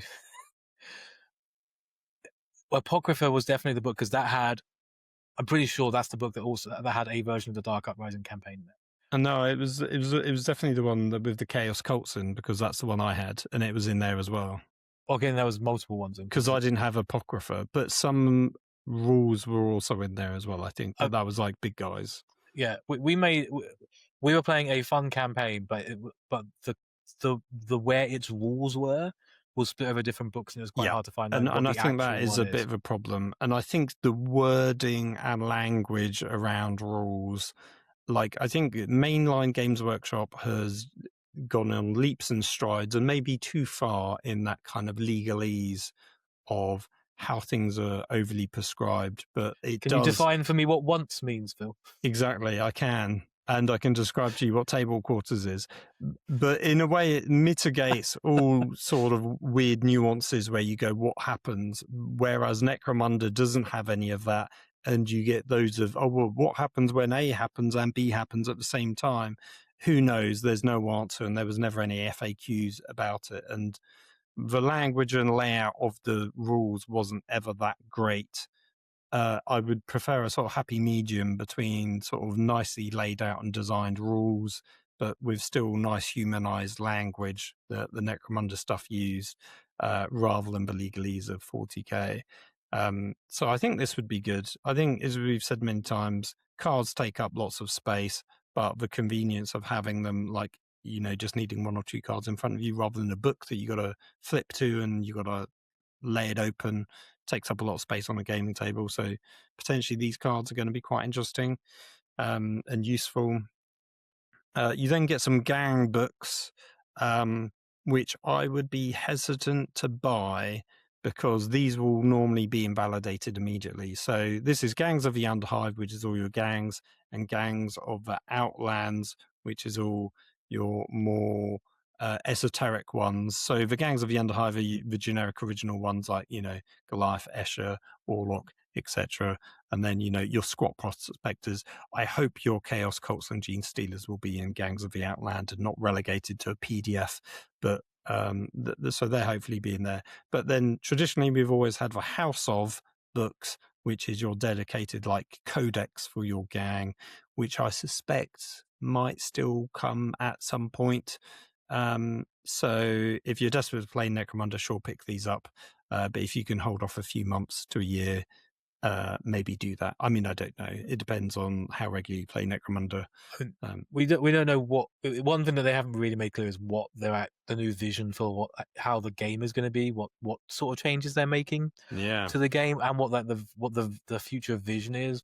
All we know is that, I mean, if we go on to like the next thing they show in the preview is that they're basically taking all the existing minis, and repackaging them, to take up less shelf space, which suggests that they're going to look to be potentially adding newer gangs or having larger kind of replacements to it or new things coming in. They're definitely streamlining everything. Because all the old books are getting rid of, and all these within these new boxes. So we've got Escher on the screen right now. Yes. Right.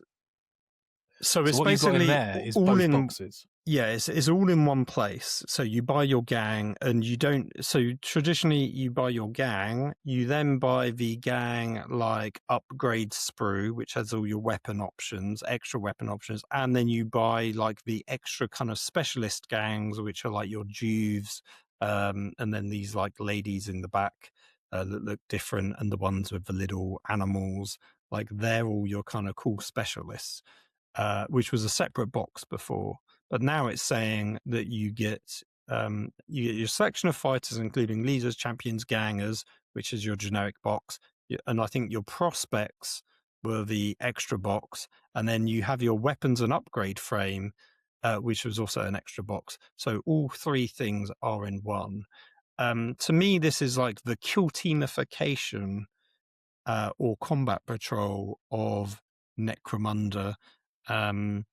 We haven't really seen it with Heresy, but you're seeing it in this reveals, which we maybe get onto at some point with the Old World, where Old World are doing these like mini starter boxes, like your combat patrols for Old World. This is like your combat patrol for Necromunda, where you just get your gang all in one place, and they've done it for all your main gangs.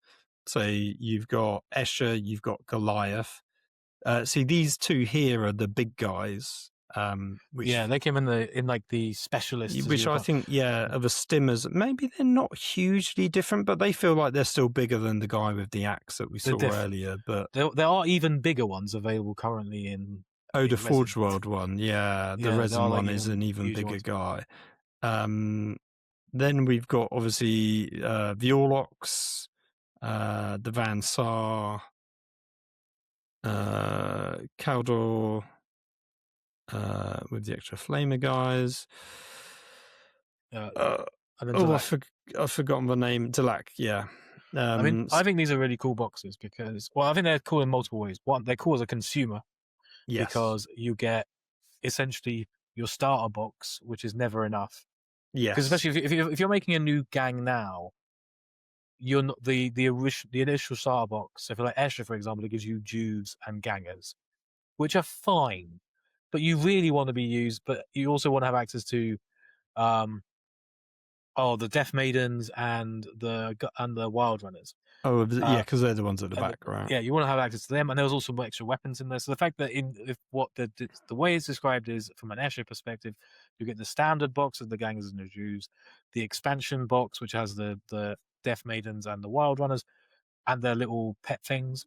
Plus, you'll get the upgrade sprue as well. So you're kind of set then that you can just run a campaign because you're not going to use all those minis in there. It's a curious way of visualizing it because you will not have that many models in the starting gang you have. True. But you will build up to over time. But the idea that you can just buy this box and you're then set for what you want to do. You'll have enough minis that you can mess up some and then mess up some. Well, I built this terribly. It's not got the right weapons. You'll have enough spares to do that. I think these are cool boxes from a consumer perspective. I also think it's interesting from Games Workshop's perspective because this is effectively taking 3 boxes that were on the shelf, repackage them into one box. But I guess it's a box that's going to be like £100, right? No, surely not.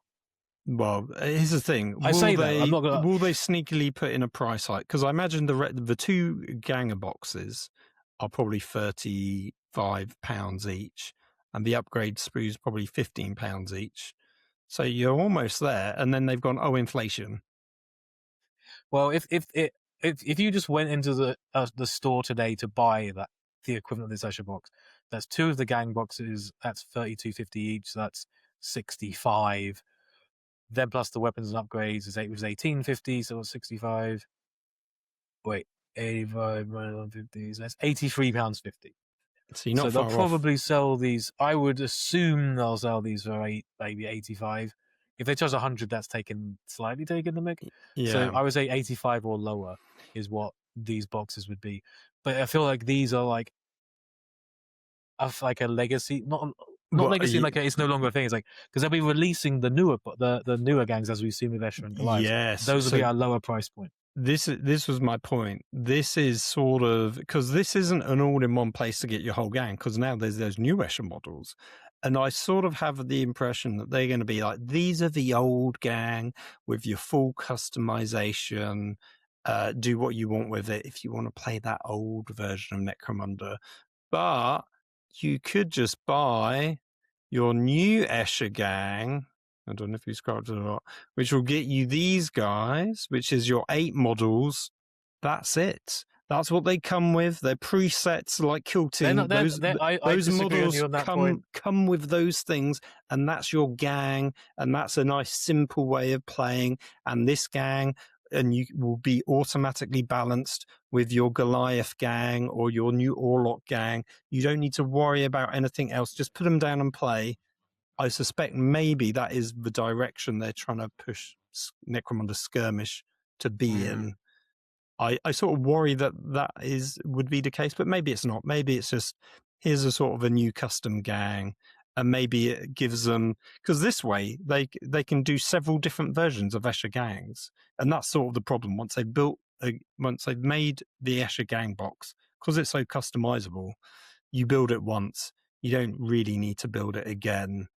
But if you've every edition, let's say every 3 years of Necromunda, they go, here's a new Escher gang with different weapons and cool loadouts. All the others are still compatible, and maybe you can even mix and match them. But each one's a sort of a preset character with its own skills. It means they can keep selling you that same gang that you love because you buy into a gang like you maybe buy into a 40k army. Maybe that's their logic behind it. I mean, I don't know. As I said before, I disagree with you. I think these will be customizable.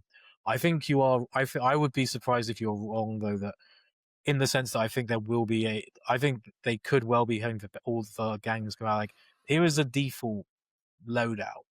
So there is a standard loadout. Yeah, so you can these just do a quick skirmish. I think that is going to be an option. Because don't think gangs that's have what a specific name. So this is Escher, Blades of the Matriarch, and the Goliath Forge Smelters. I think that's just a new name to differentiate what you're buying. Because Probably. what they sell, because you've the existing box is the Escher gang. Yes. They can't have two Escher gangs which are different miniatures on the shelf at the same time. No, I agree. I think that's why. I think that's the name for the reason for the different names. Yeah, no, I agree. But I sort of wouldn't be surprised if that's the model they want to go into, which is odd because it's a very traditional, it's a Games Workshop mainline studio way of thinking, whereas traditional Games Workshop specialist games studio is much more creative, customizing, build what you want. We support legacy stuff forever. Don't worry about it. So yeah, it'll be interesting to see if this is slightly more shifting in this sort of more modern mainline studio way of thinking, because it's all going to plastics. There's going to be less customization options. And, traditionally 40k in AOS is very much like, if it's not in the box, you can't play it, right? There's no, there's a war gear profile that doesn't exist for that unit or ganger. Whereas Necromunda, that's always been the case. Like, they've always encouraged you to make your own things and kit bash. Yeah, I don't see them changing that. I mean, if they did that, they've just killed the game.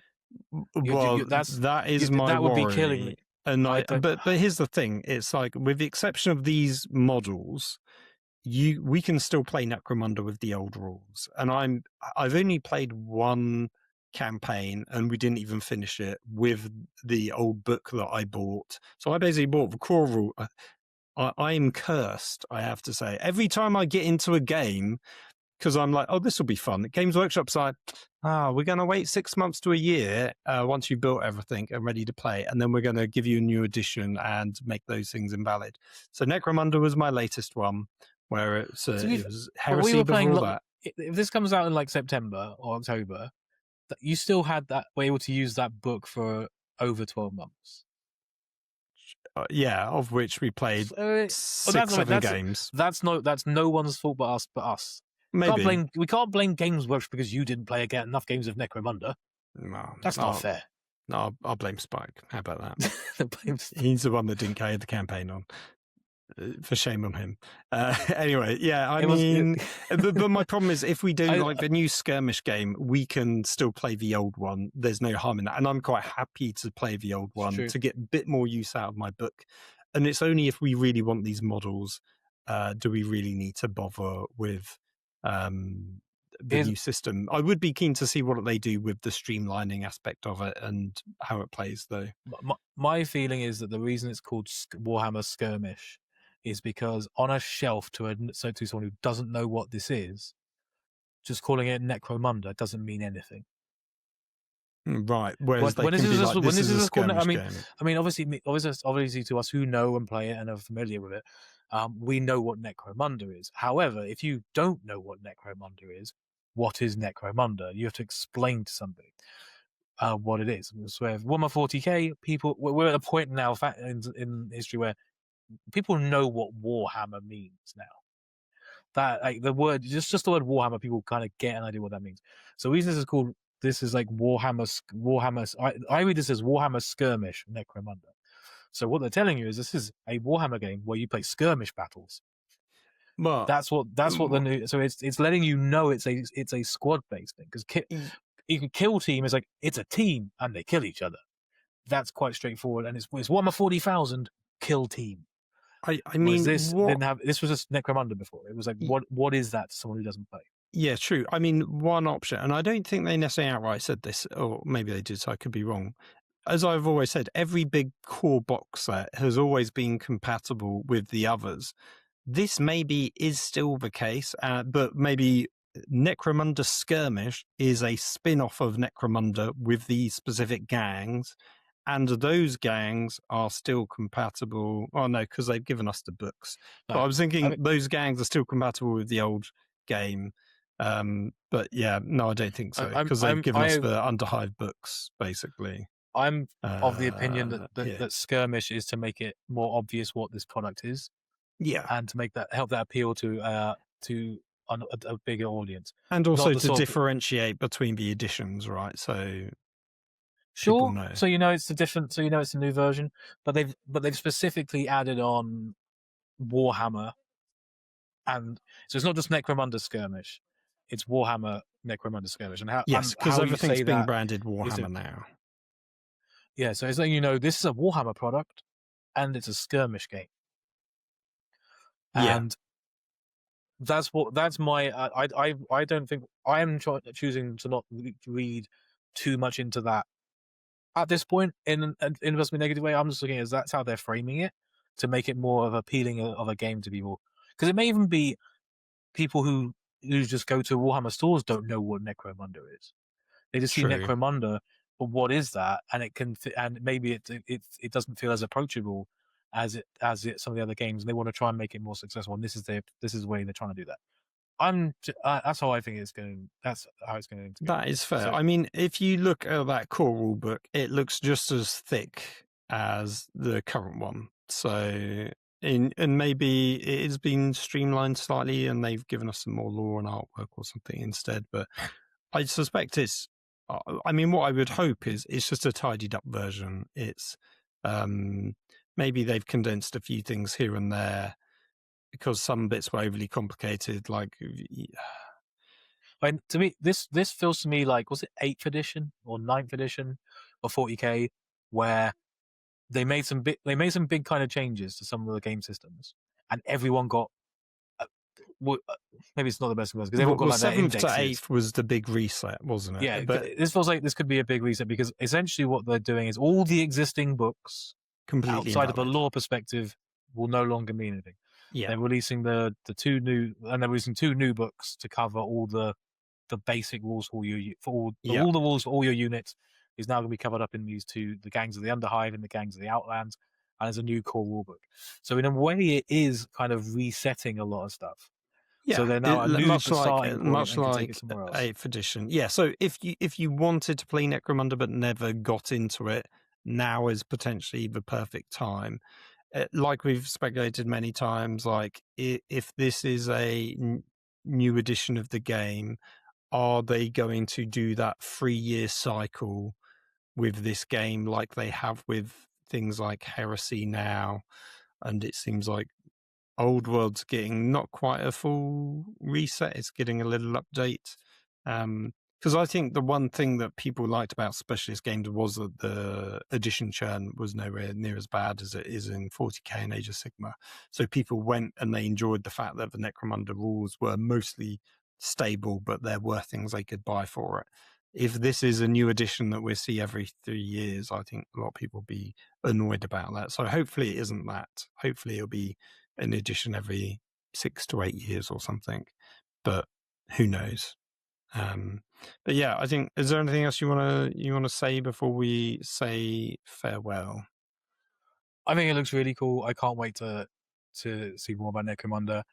I've really enjoyed the campaigns I have played in Necromunda, because it really gets you the opportunity to get just on a ground level with various units and change their guns as they get upgrades. I think it's a fantastic game system. It could do with being more approachable, and because a lot of people don't have the time or the awareness or the knowledge about it to want to get into it. So if this can help with that, I'm curious as to. I hope this is a not expensive box or core set. My worry is it might still be really expensive, because the main problem is that the main set is there's so much plastic in there for the overtrained and stuff. I mean, I think even the latest Blood Bowl, they really jacked up on the price. So yeah, it could be quite pricey. And as I say, I think from what I remember of the core rules, it was a bit convoluted, because you've got the rules for playing the game, the rules for creating the gang, and then the rules for campaign. and they were all over the place, and it wasn't very clear often what you were having to do. And I remember when I was creating a gang, I was asking you a bunch of questions. So making those rules tighter and easier to onboard a new person, and the core rules are quite complicated at times. And there's a lot of extra rules everywhere. So there's a lot to get into when you're trying to learn the game. So trying to make that as approachable as possible while still maintaining the flavor and the depth and the crunch that people like will be a good balance if they can get there.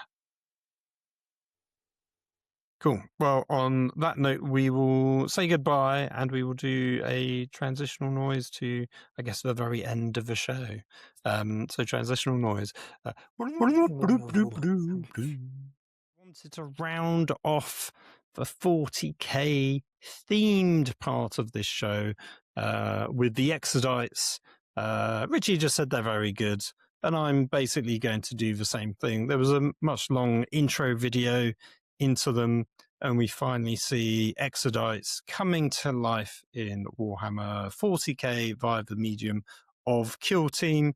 Exodites have been around in the lore since pretty much the inception of Eldari, or the Space Elves as they were first called, and then Elder as then they were later called. Elder that have gone on their own path, and they went to Maiden Worlds, which were full of these strange creatures that look like dinosaurs on dragons, and they have tamed them and they're riding them. So we get a great little box set that includes 3 of the Exodite models and then a bunch of beast snaggers, basically some cavalry and some sort of boy versions, and they are basically they're called MPOs, so a bit like NPCs. They're not controlled by you, the player. They have like a sort of slight AI version to them. So it says you get 3 Eldari Dragon Masters. A kill team of 3 Eldari Dragon Masters and 2 Dracoliths.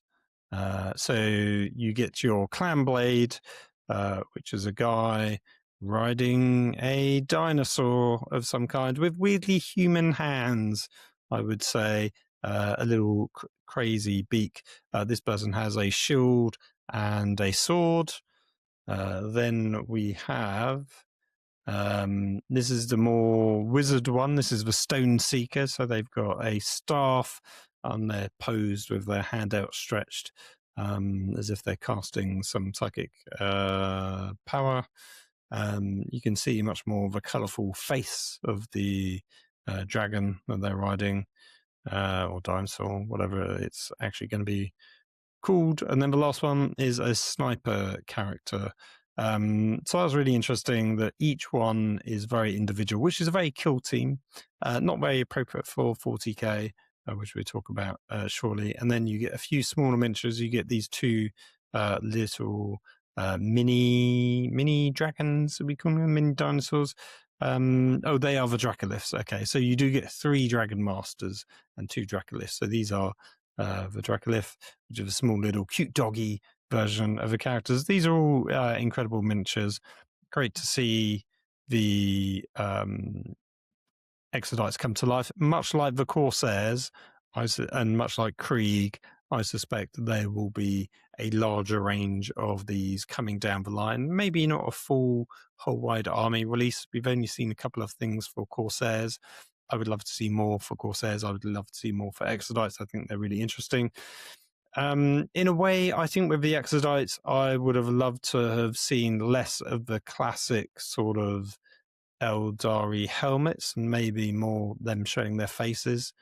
But I guess the helmets are very traditional Elder, right? That's what makes them look like they're Elder. And if you saw their faces, maybe they wouldn't. But I would love them to look a little bit more savage-like, a little bit more tribal. They have nods and winks to it here and there, but they still look very like they're Elder riding on dragons. And I would like them to be a bit more sort of savage and ferocious, and they've gone off in a bit more of a distinct direction. That was my personal preference. But I can see that they've stuck with much more of a classic look as per like the original artwork and stuff. So you can see some better close-ups of the clan blade. I really like the armored helm for the mount. Yeah, really nice sculpts, really nice painted detail. Then we've got the Stone Singer. And then lastly, it's the Lace Stalker is the one with the sniper rifle. That's a very cool pose, and I like how the mount is looking in the same direction that they're shooting in as well. That is really cool. And then we've got those little Dracoliths. And then lastly, we've got the Exodite Dragon. So it says you can alternatively build them as lance-armed Exodite Dragon Knights who will have rules in Warhammer 40k. Now, they don't say that these original guys, the Dragon Masters, will have rules in 40k. And I think the thing that I will say is the problem with Kill Team rules is each model is its own character, even when it comes to like Krieg Kill Team. Each one has its own unique thing. And when they port that over towards Warhammer 40k, you have a very complicated data sheet where every model has different weapons and it becomes really overly complicated. It really slows the game down in terms of all the dice rolls. So if the Dragon Master kit is just specific for Kill Team and then the Dragon Knights are just for 40k, this is actually a great workaround going forwards for the problem with Kill Team models, basically. Obviously, it does lock out a whole sculpt range that people might like, and they can't get it in 40k. I could understand that frustration. Maybe both will be available, but this way, the Exodite Dragon kit is that more streamlined data sheet specific for 40k. And also that doesn't really work in Kill Team because it would be too boring having 3 characters all being exactly the same. So maybe that is the workaround that they're doing. It'll be interesting to see. But let's take a look at these models. These mounts have less sort of little wing things coming out by their heads. But they've got back banners. They've got lances, classic lances. Kind of small, tiny tactical rock. Then we got another one, again, lance. Cool. This time a little blue color on the mounts, but much more of a riding pose, which looks really good. This one, clearly the mount is actually in the same pose as the Dragon Masters kit, so that's interesting. Obviously, they've hidden it away a little bit in terms of by giving us a better color scheme. And that lance head looks like it has a bit of a weird bend in it, but maybe it's just the angle. But yeah, these guys are cool. I think the fact that you get 3 lances, I can imagine this being extremely popular. The other unit, who knows if that will be in 40k and if it'll be any good, but I suspect this one will be a bit of a slam dunk for people. Then we get a bunch of other things. So we get a Kill Team Exodite book with some phenomenally cool artwork on it. That looks really good.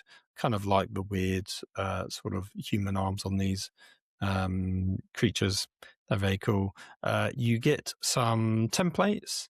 What's interesting is it looks like you get some sort of movement turning templates maybe for your models. I mean, I could be completely wrong. Maybe these are 40-degree vision arcs, or maybe these are 40-degree like turning arcs for your models, because it looks like those might be for your bases. I mean, I don't know. I like the idea that maybe the cavalry, being cavalry, will act differently from infantry in Kill Team, because that's something quite unusual. And 3 models for a Kill Team is extremely elite, even by Kill Team standards. So I will say this, it feels like it's not really a Kill Team at all. It's how can we put a 40k unit in to Kill Team just to sell it? Especially the standard 40k one, which they're not using, and they're doing the Dragon Masters. But I mean, it feels relatively appropriately placed. But yeah, I'd love it if these were like turning arcs for how these dragon creatures run around on the board for kill team. I think that'd be really flavoursome and narrative. I think mostly the disappointing bit is that if you want to get access to this, you have to buy a bunch of orcs, and the orcs aren't a kill team whatsoever. They're just, some old sculpts. They're not even the new orcs. They're the orcs that no one's currently caring about. But maybe, just maybe, if you're new to orcs because you got Armageddon, maybe you will get these instead, or to bolster your existing army. There's also some really cool terrain. It might be worth adding these little obelisk structures to represent the Maiden World. They're very cool. I mean, I'd love it if that appeared to be available thing, but I assume they're scratch built or 3D designed specifically for the photos. Would it mean better if the Beast Snaggers was a Beast Snagger kit with an upgrade sprue, much like all the other traditional ones? So if someone's buying this, they're at least getting 2 kill teams. I think that would be cooler. So it is a bit low effort that they've turned these into the MPOs, but also the MPO kind of format is kind of cool and clever in and of itself, that you've got these, one kill team that you play and another kill team that is like on this sort of automated AI sort of system where you're playing against them. I don't mind that because it makes it a single player game. It's just disappointing that they're all old sculpts and they've not given us anything new for them. Because if it was orcs that could have also been a kill team as well as MPOs, that would have been sort of phenomenal. But the main selling point is the Exodites, I guess. If you're a 40k player, I would sensibly hold out and not waste your time on some Beast Snaggers, but I know most people are going to go crazy for it and don't want to have to wait, and these will sell out, and they don't want to have to wait for the time for them to get a general release, because that'll probably be 6 months probably. So yeah, just a word of caution if you are an elder player. They're very cool though. They're very cool. That's all I'll say. And Richie liked them as well. So yeah, let's move on to the outro with a transitional noise. Now, before we get to the outro, it is time for the famous or infamous 5-star review. This review comes from the United Kingdom of the Apple Podcasts, titled My Favourite Podcast.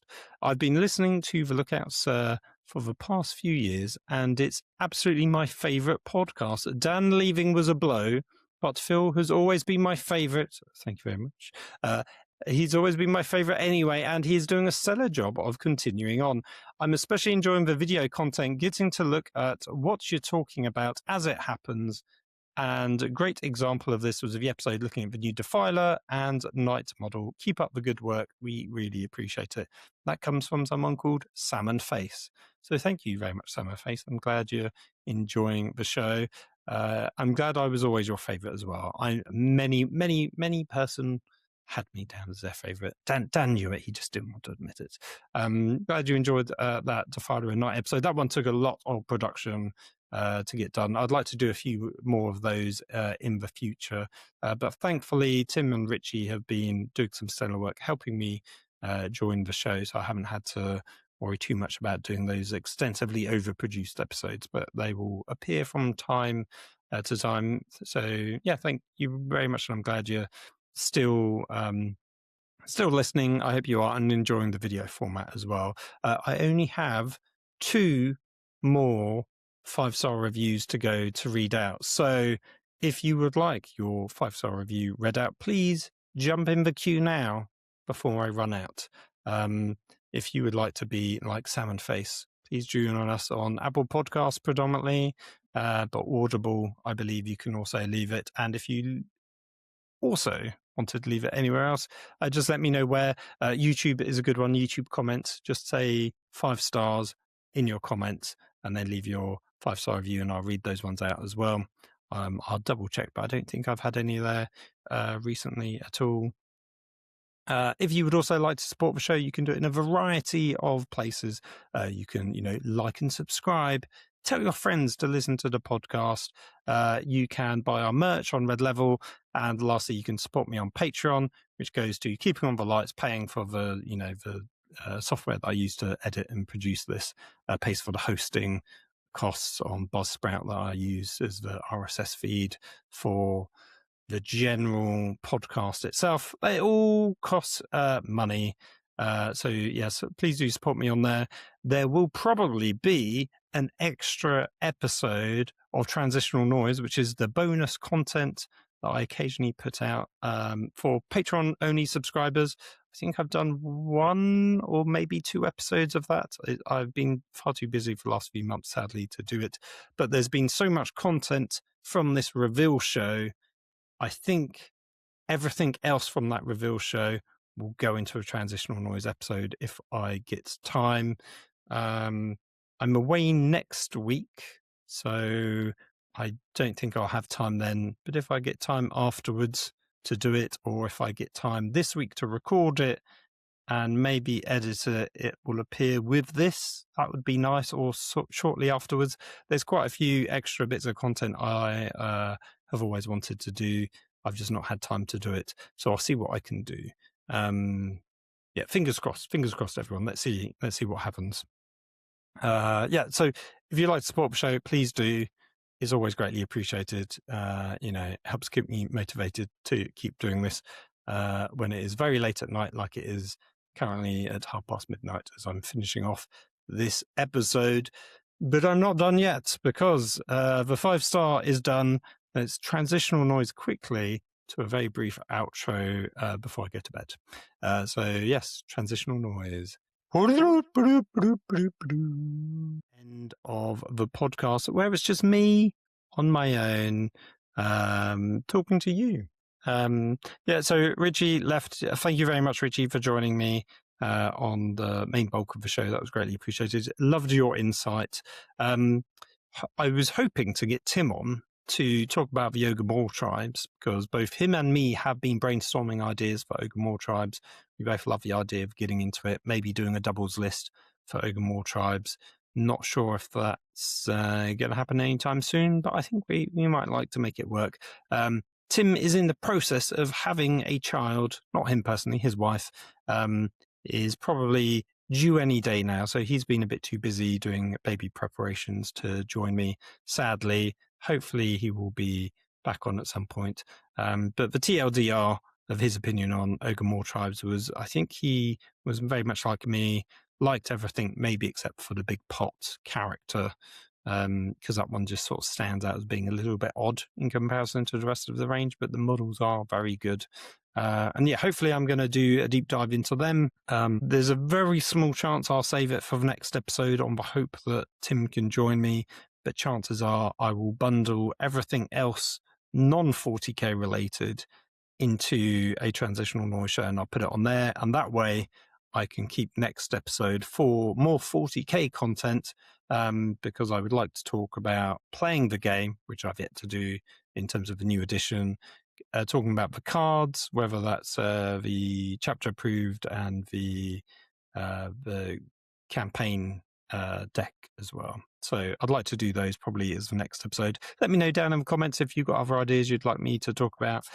There's always a billion other ideas that I could also either wax lyrical or bore you to death with. Other hobby news. What have I been up to lately? This week I've had no time to hobby, because I've been doing some painting and decorating around the house, which has been a different kind of painting large terrain, but just not hobby related stuff. I did get a game of Spearhead in yesterday. So my buddy Stevie came over. We got to christen the gaming table of sorts with a game of Spearhead. He got to show me a bunch of his lovely models that he's been painting. Very fun, very good to see. We played a game. I did win. I think it was 16-9, I think was the final score.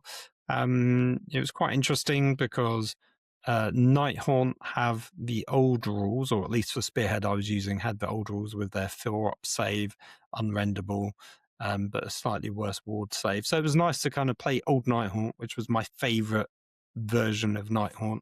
I do kind of miss that. And yeah, but they're still quite speedy. I got some turn 1 charges off and sort of locked him off. and because you can hold objectives, and I wasn't sure this was a core rule or advanced rule, and you don't use advanced rules in Spearhead. Instead, most of the advanced rules are being relayed to you by these cards. You draw 3 cards a turn. You can either use it to score an objective, or you can do a battle tactic, which is like a command ability, which are often the old style advanced rules, basically. But yeah, objectives, going back to that, is they're normally sticky. So once you hold it, you forever hold it until your opponent takes it off you. And that's how we played it, and that's how it was meant to be played. But it just meant I could hold my home objective turn 1 and then run off of it and then just put everything into his half of the table, causing him lots of problems. Whereas if you had to physically hold objectives, it meant it would be a bit more balanced. I think you'd have to sort of keep the models on things rather than maybe move around a bit more, but maybe it gives you a more dynamic game. It was a bit hard to tell from just one game, but it seemed fun. I think there might be a lot of rock, paper, scissors when it comes to different spearheads in terms of one spearhead. So I had the Slasher Host, I think it was called. Stevie had one of the Cities of Sigmar ones. But maybe he's got a bunch because actually he paints a lot of different armies. So maybe I think he wants to try Stormcast Eternal, which will be quite durable, and I have quite bad rend. So that might be a much harder matchup for me, just on principle, even though it's all meant to be, balanced, so to speak. So yeah, it'd be interesting to play some more games. That would be a nice idea. We'll also probably try and get some Age of Sigmar done as well at some point as well, but I need to find some terrain to use for that and probably get a battle mat of some kind because I don't have one. Speaking of Age of Sigmar, there's a brand new chapter approved coming out. So I think we pre-ordered it a week ago, so that should be coming soon. That means another big change for the year. All the battle tactics in terms of how you score has changed. Today, which was Tuesday, it's now Wednesday though because I'm going into the night. They had dropped the points changes, so some different armies. Some points have gone up, some have gone down. I think all of Nihorn stuff went down, and they've teased us with what are some of the Scourge of Akshi stuff have been. So last year their season was Scourge of Garan, which gave us some new enhancements and relics. And sort of detachment type rules, as well as 2 updated data sheets, war scrolls, for the existing armies. So they're doing that same format again this time round.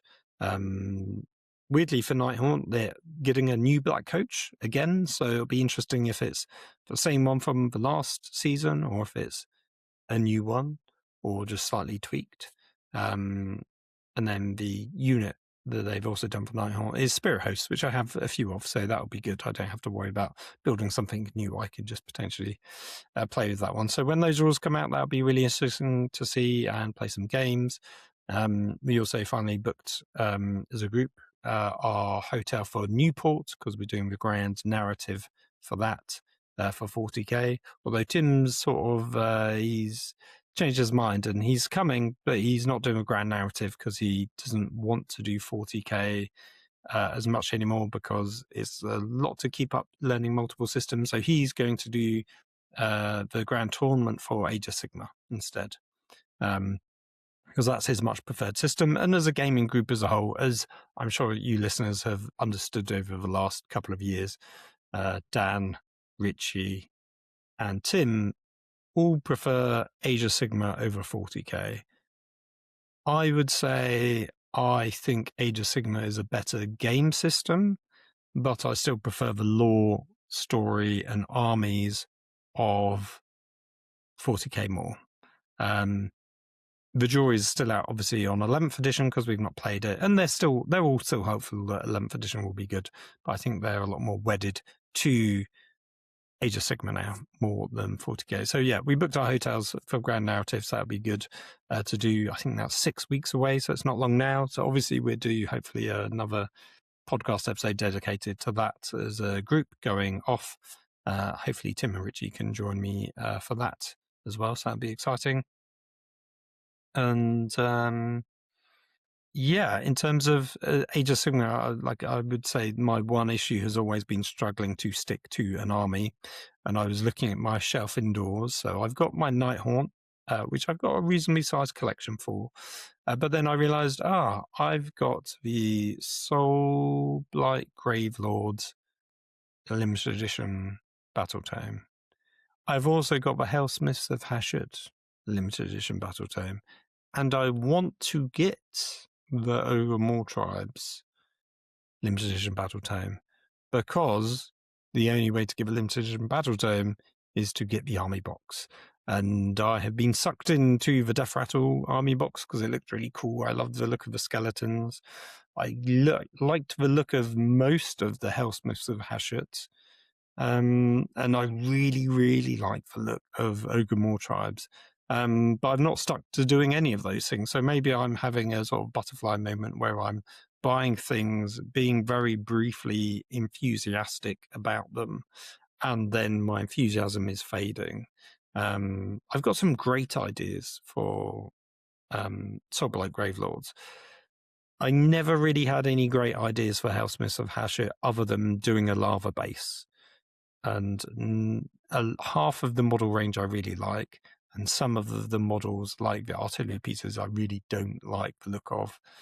So that army's a bit of a Marmite army for me. So I might give that up and not do that.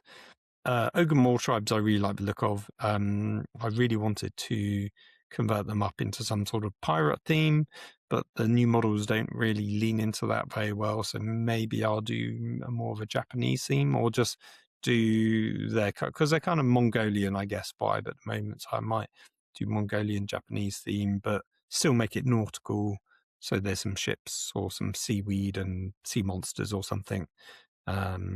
Maybe it's more a few little bits of detail that I'm changing and then basing for those guys, rather than full on traditional Western pirates with hats and eye patches and hooks, which is what I was originally going to do. So maybe I'll just do a bit more nautical themed based on basing than anything else. I don't know. I'm mulling that one over basically.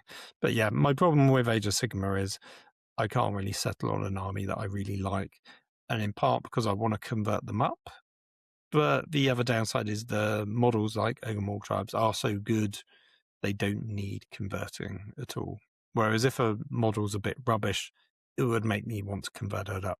Hellsmiths of Hashut, the artillery's so bad I would want to completely scratch build that artillery piece into like the old, was it Death Train? The steam train, the steam engine that they used to have. Demon Engine, I think it was called.